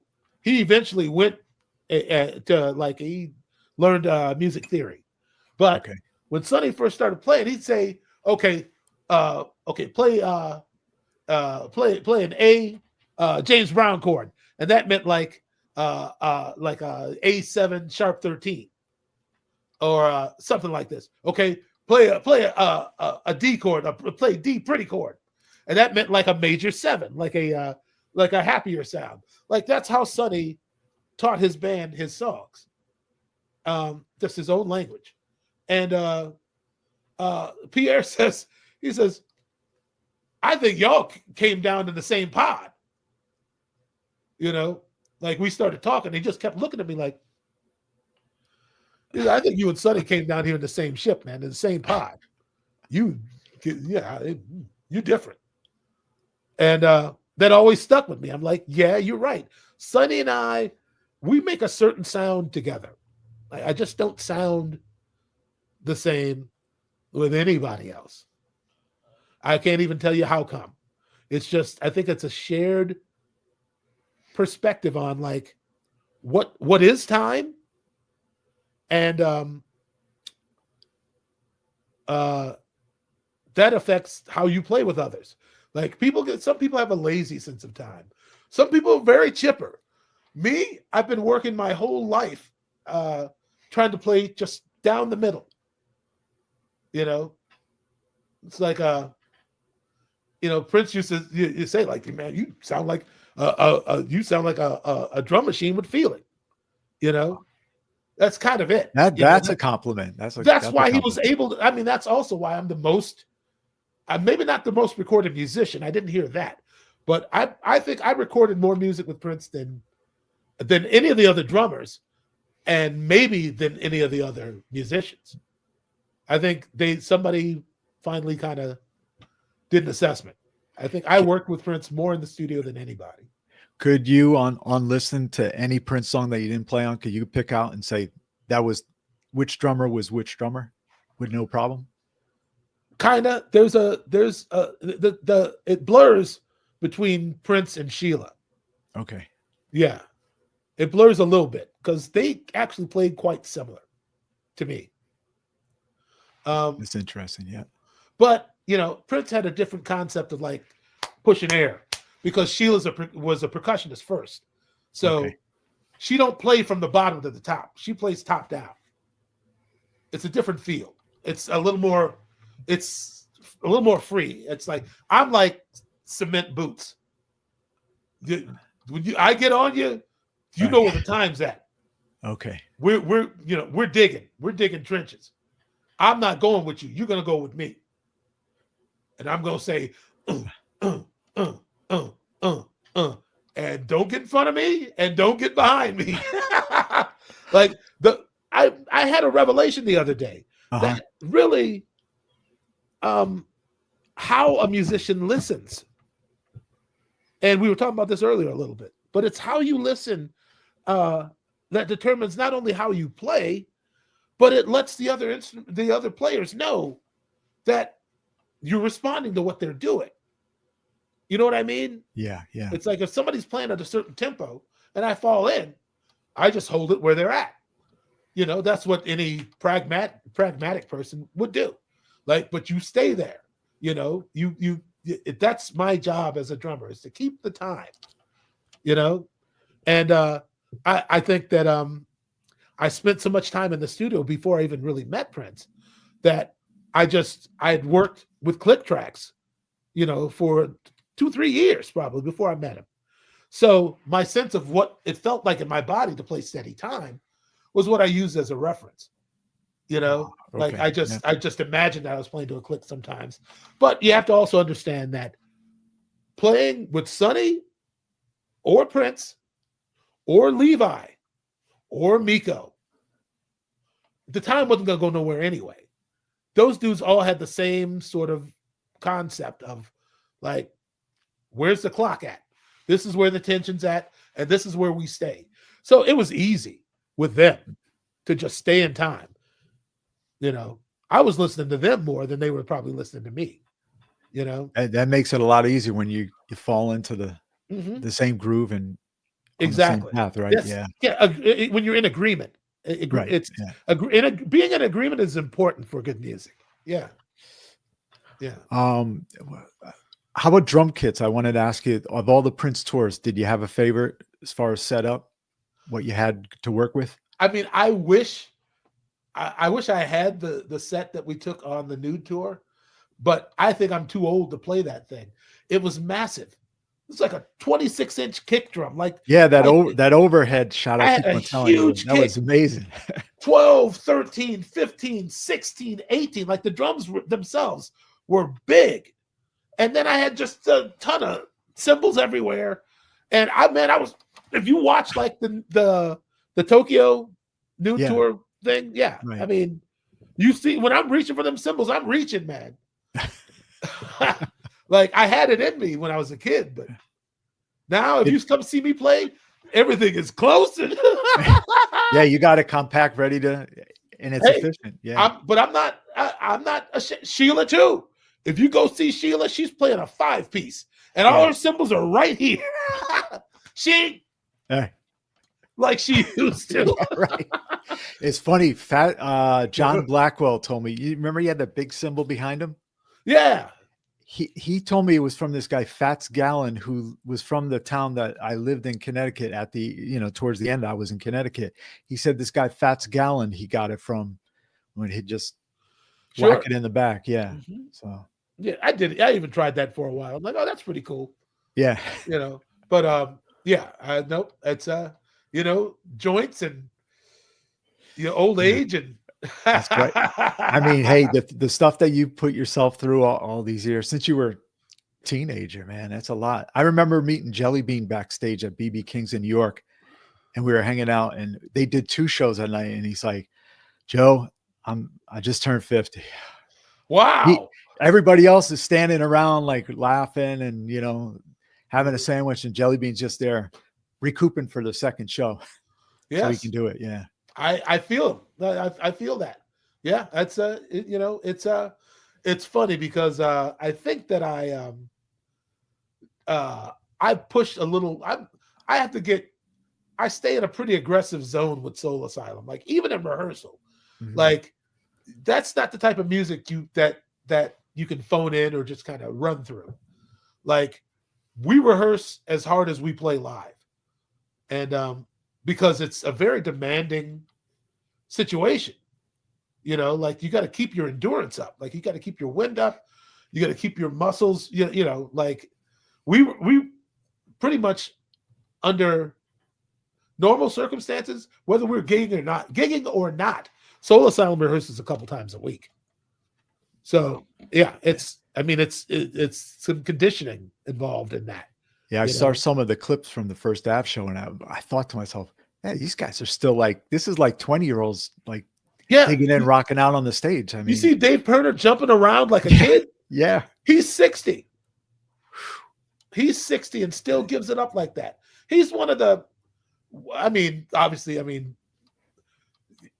Prince was the ultimate showman, but there's only a handful of like guitar player front guys who are real true entertainers. You know what I mean? Yeah. Like Bruce Springsteen is a real entertainer who plays guitar all night, so on and so forth. Like it's part of his thing.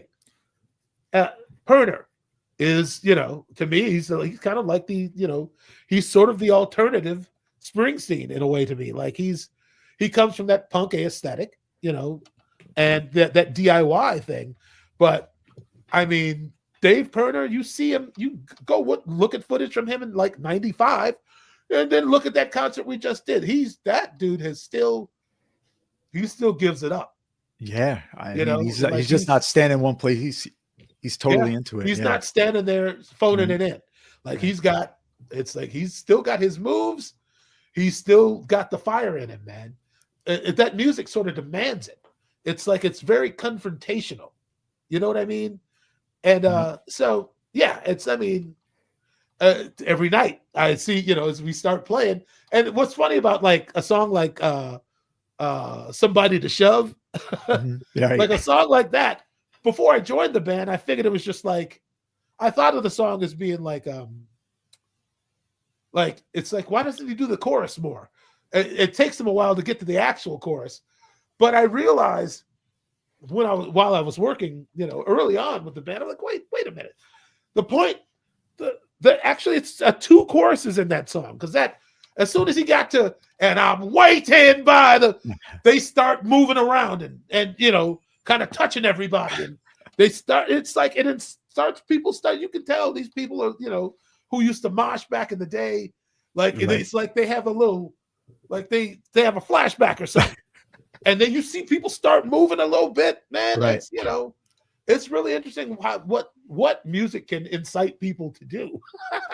I've only been in one mosh pit. This was in the 80s. I went to see the Clash with my buddy. Oh, boy. And it was at a small club in Hartford, Connecticut. I lasted one song in the mosh pit. I told my friend, we got to get the hell out of here. And Joe Strummer stopped the show and was cursing at the audience like, you got to back the F up. Somebody's going to get killed here. And he, mosh pit's not my scene. But no, I like watching it from afar. Yeah, me too. But it's like, but then I feel kind of bad. But I mean, that first half, actually, there's something happened that night that we still don't know what happened. But I don't know if there was a fight, because we have played at first half and they still might want to, somebody spills a beer on somebody and all of a sudden we see security just swarm. Yeah. Like it's kind of still what it always was. It's just, it was funny because I saw the clip, the first song you guys did that night, and so whoever was filming it was from a side view, and you guys had that little curtain go up. But the song before you guys went on was the Love Boat theme. Yes. You guys program that music, or? Yeah, they had been on tour in the fall. Oh, okay. And yeah, so at some point they decided the Love Boat was the walk-on music. Oh, okay. Okay. But in between, we had when we were preparing for the show at First Ave, somebody brought up the Sanford and Son theme, and okay, there was a bunch of, like, they played the Sanford and Son theme, they played the Andy Griffith Show theme. Like, it took a couple before we got to the Love Boat. Right. And then I was like, okay, edit it this way. Give me a minute of Love Boat and then start the motorcycles. Oh, okay. And the idea was, I told the lighting guy, I'm like, when you hear the motorcycle start on the intro tape, flood the stage with smoke. Start flashing those lights, dude, and bring up the screen. Okay. And but the dude got kind of so excited he forgot to get the smoke in. I asked him later, I'm like, did I forget to tell you about the smoke? He's like, nope, I just forgot, man. Things got hype and he just kind of lost it. But he'll perfect it. Yeah, no, he'll get it. Yeah. Yes, so I kind of orchestrated that intro. Yeah. I thought it was cool because I'm like, it's so different than what's going to be the next song, and nice, cool lead in. Oh, sure, yeah. It's it's the first song on the new record, right? Yeah. Let's talk about that if you want to. I'll be happy to tell you all about it. Yeah, the new record, Slowly But Surely. You recorded in Minneapolis, of course, right? Yes, sir. Yeah. No, go ahead. You go. Okay. No, I cut you off. All right. Well, yes, we recorded it in Minneapolis at a studio called Terrarium, and it's kind of over in Northeast Minneapolis, kind of where our rehearsal space is at. And our manager and Dave Pirner started talking about, well, who do we want to produce this record? We had done probably 4 records with the illustrious John Fields of Minneapolis, Minnesota, originally from Medford, Massachusetts. Ah, okay. Nephew of Stephen Greenberg, who wrote Funky Town. Wow. John Fields is the patron saint of the Minneapolis music scene. He has helped more people find their place, find their way in this city, like as artists, like just recording. He's a stellar musician and recording engineer. Strawberry Fields, right? That's him. Yeah. He's one of my very best friends, even though we probably wouldn't characterize it that way. But he's a man after my own heart because of his generosity. Generosity is the sort of thing that you can only, if it's not here, it's not going to happen. Mm-hmm. He's just got a lot of heart. I'm a very fortunate person because I've by being my authentic self, and also, learning like what that really means. I've finally arrived at a place in my life where it's like I'm surrounded. It's an embarrassment of riches. How many people I have in my life who are still hungry to do this thing. Not only that, they're actual friends of mine. Like not just what we say. These are not people that I just make music with. These are people that I can socialize with, that I can tell some of my secrets to. Mm-hmm. Like I really have. I really have arrived at a place in my life where I'm now sometimes, if I'm not careful, I worry about who might be cycling out of my circle. I feel so close to everybody right now, Wow. and some, people go through things sometimes, and, Yeah. And they have to go away and deal with certain things, and I don't mind saying I had this phenomenon with Sonny recently, where I just couldn't reach him. I didn't know what was really going on with him, but he wasn't really responding to me. And I thought, like, well, I wonder what's going on with Sonny, and he had a family situation happening, Okay. and I mean, he told me about it once we finally got on the phone, but I was like, Sonny, man, you can, first off, you can tell me anything, man. Also, did I do something? Did I say something? Are you upset? Tell me what it is, man. We've been looking at each other for too long for me to feel space between us. I don't like it. I don't care for it. Me and Sonny are like this. Yeah. And that's how it's supposed to be, So I'm getting very kind of protective and, vocal with the people in my life, like letting them know how much they matter. We got to continue to help each other. Don't go hiding. Yeah. Yeah. When you got One a of my problem. biggest regrets, man, is that I didn't really get a chance to tell Prince how I really felt. Mm-hmm. And I didn't really know how much I loved him until he was gone. Wow. You can characterize things in your mind and say, people have their reasons for living the lives that they do, Mm-hmm. And Prince was misunderstood often. And I think he probably preferred that, to be honest. But I didn't have to languish in silence, or, I could have been direct with Prince. I could have been real with him, and let him know like how appreciative. It just never happened. Whenever I saw him, it was like, well, let's do something. I never had a really like a moment where, you know what I mean? And also I was very apprehensive about moving into his personal space, because he was very, a person that diminutive is conscious of space always. You know what I mean? Mm-hmm. And so I didn't want to, it's like, well, we're friendly, but I wouldn't necessarily say that we were friends. But, I mean, as you get older, you see things different, and you find out things that you didn't know. And I remember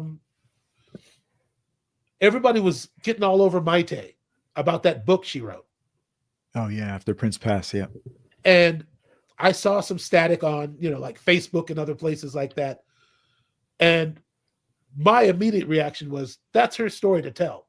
Yeah. You can't tell a woman who's gone through all that she can't tell it. And so I wrote her an email to voice. I'm like, you have my support, man. Don't let them tell you any of that. They're wrong, And she wrote me back an email. This is right before the Excel Center tribute to Prince.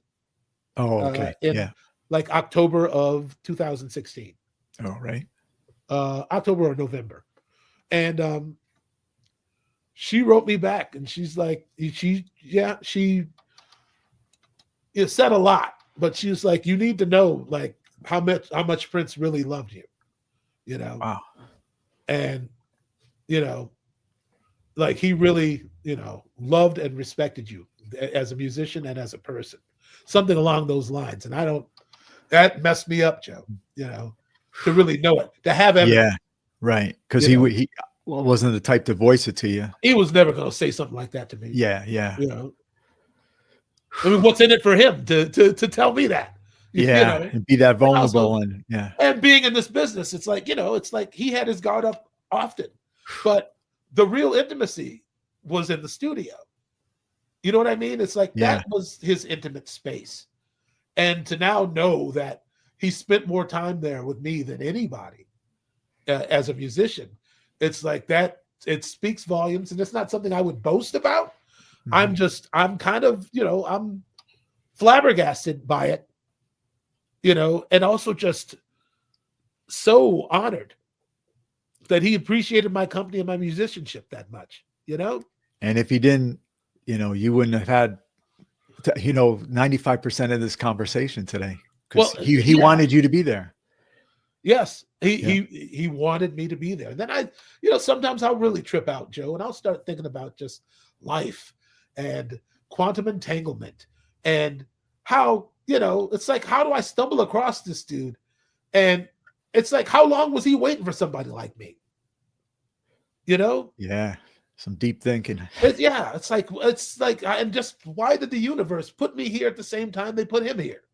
They, it. Yeah, right. It's just, no answers to any of that. It's just sometimes I really trip, man. Like I listen to his music almost daily, like I'm a fan, because I am.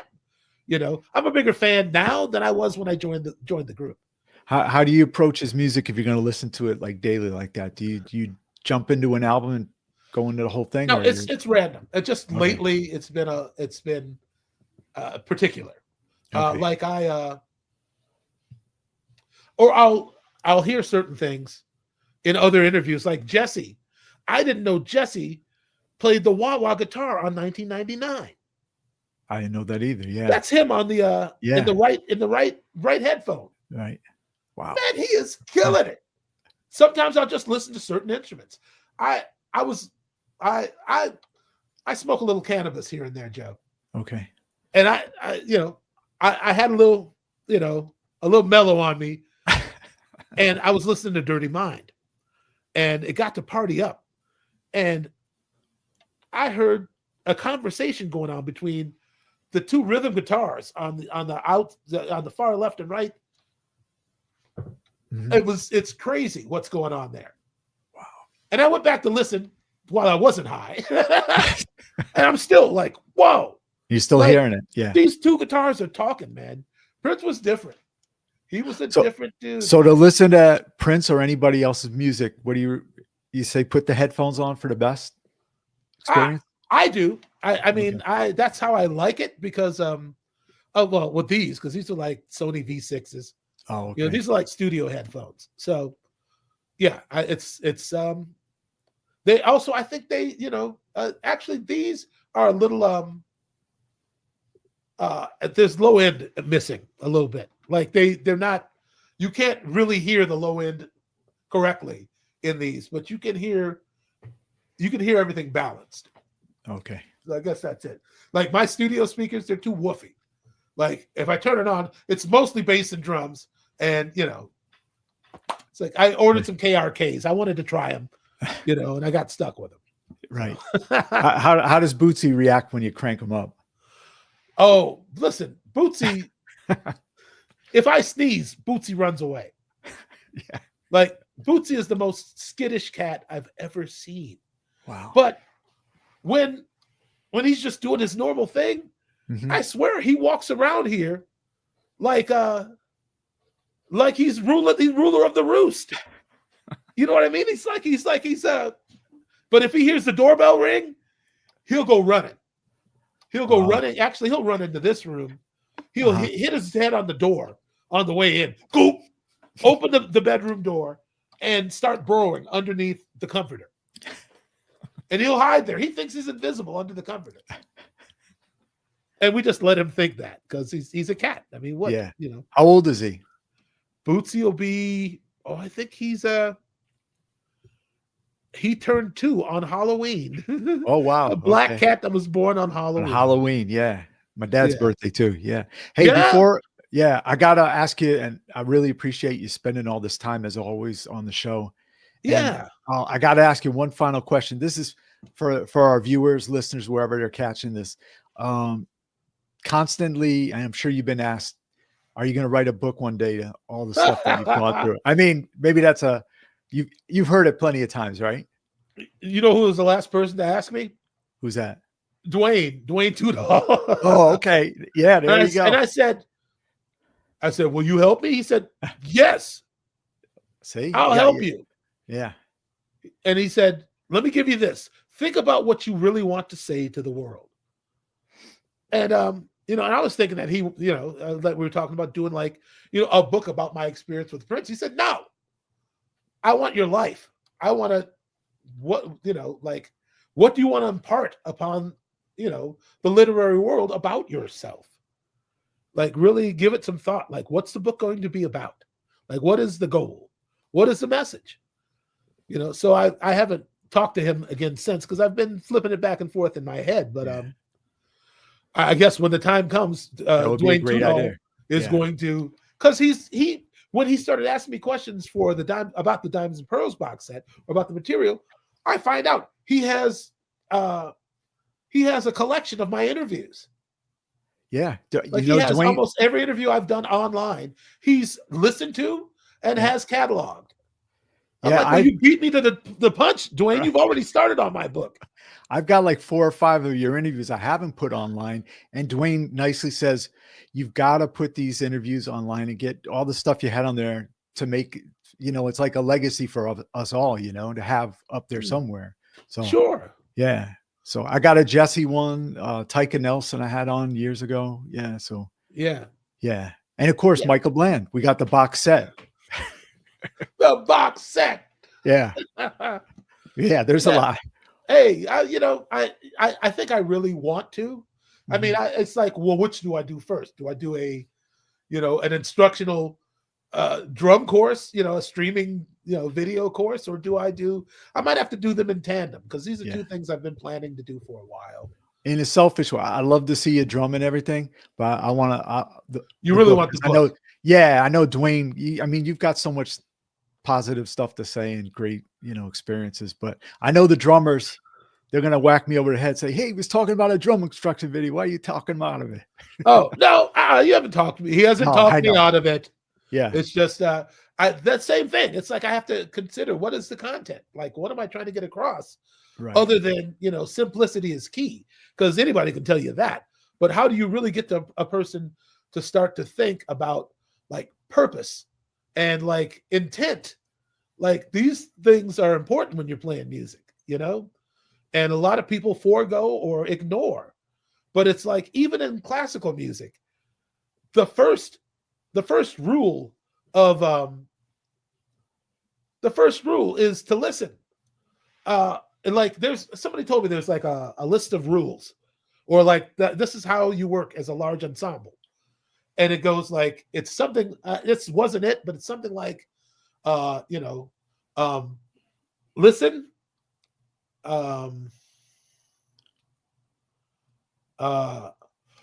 watch the conductor, something, combine. Combine is last. Like you don't start playing until you get here. at combined. Right. Like there's a correct way to do anything. And people got their different styles, and music is such an abstract sort of, it's a matter of the heart and the spirit. So but I'm just saying, like, it's when you're working with people, there has to be a commonality. You have to find some way, to be all on the same page, So I think it's probably less an instructional video about drumming, but more about like, how do you play music? How do you play to respect the music? Well, that's going to be interesting, however you work it out. Yeah, I suppose, but it's like, I know what they're going to want to see. Right. Look at me, look at me, look at me, look at me, look at me here, look at me here. Right. Yeah, come on, do the diamonds and pearls break there. Yeah, exactly. Yeah, that's why. Yeah, I've done probably 3 clinics in my life. One was in Baltimore, Dennis Chambers' town. Thanks a lot. Oh, it's not like they're not used to seeing some real, a prodigious drumming. Right. But I did one in Baltimore. I did one at the Guitar Center here in Edina, Minnesota, and then there's the one at McNally and Smith. Okay, yeah, that's it. I don't think I've ever done another clinic. Right. And so I mean, I have to figure out a way to impart my information before I leave this planet. Yeah, this is our time to forge ahead. I mean, you're younger than me by a few years, but hey, we still got we'll stay here with our wits for the most part, and these are bases I have to cover. So yeah. Don't worry, I'll do everything I can to make sure I write a book. Yeah, and at least I'll get there. Exactly. But if Dwayne doesn't like it, we're not putting it out. No. I believe. I mean, I was talking to Dwayne. Way. He'll bring up stuff like, "Oh yeah, remember we were talking on this site, the Prince stuff," and I was like, "Yeah." I didn't know him as Dwayne Tudor. It was Dwayne Tudor, like a screen name. I said, "Yeah. I remember we used to talk all the time." Okay. So he's a cool guy. Yeah. I like him a lot. We always have a good time when we talk. Right. I might call him after this. There you go. Yeah, say hello to him. Yeah. Okay. So hey, Michael, best to you and your wife and Bootsy and Soul Asylum's new record. Go check it out slowly but surely. They're on tour, and also the Video Freak Accident is out there. And and we're gonna keep on putting the pressure for you and Sonny to record some more stuff for the Brothers project. He and I, we just have to get back in the same sort of space. It's like Sonny. In each life, there are complexities and things that you just can't get around. And at least I talked to him long enough to know that it wasn't me. We all have to be stewards, of our own, Yeah. So life happens and we all deal with it differently. Yeah. But at least you're the friend to check on them. Yeah. Yeah, exactly. And that's really what it was. It's like, man, really, Sonny, you don't have to suffer alone, man. We've been all over the world together. Yeah. And that's what the Brothers song was about, really. Right. I was, just kind of thinking about this at home, and it was like, I miss Sonny. I miss funking with Sonny T. And I started writing the song. And it's pretty much, it's nonfiction. That song was basically my, I guess, what do you call it? Like my platonic love letter to Sonny Thompson. Yeah. And then I decided, come on, Sonny, sing it with me. Right. And that's it, man.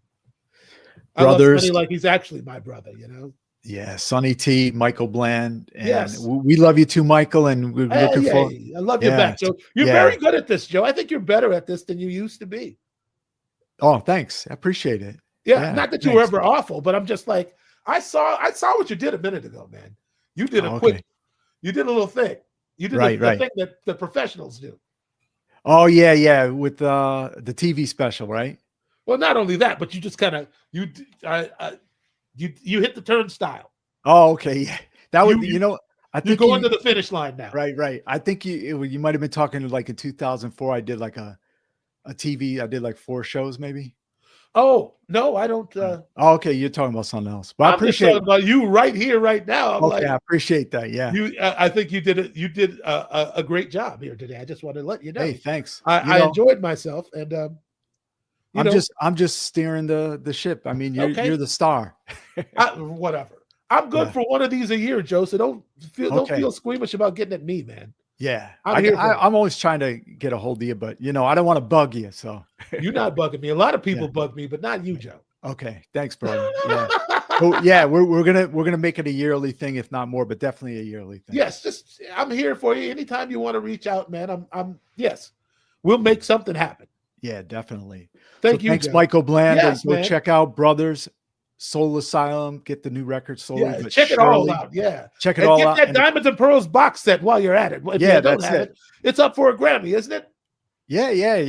That would Yeah. be something. Yeah, they'll send you a Grammy for that. Yeah, I certainly hope so. right. You know, it's Yeah, a strange time we're living in, man, but I'm thankful right yeah, now that I'm here exactly. And right more. now and with you, Joe. Thank Yeah, you so much, man. yeah. Great way to spend a couple hours. And thanks, Michael. Okay, man. Okay, cool. We'll see you. So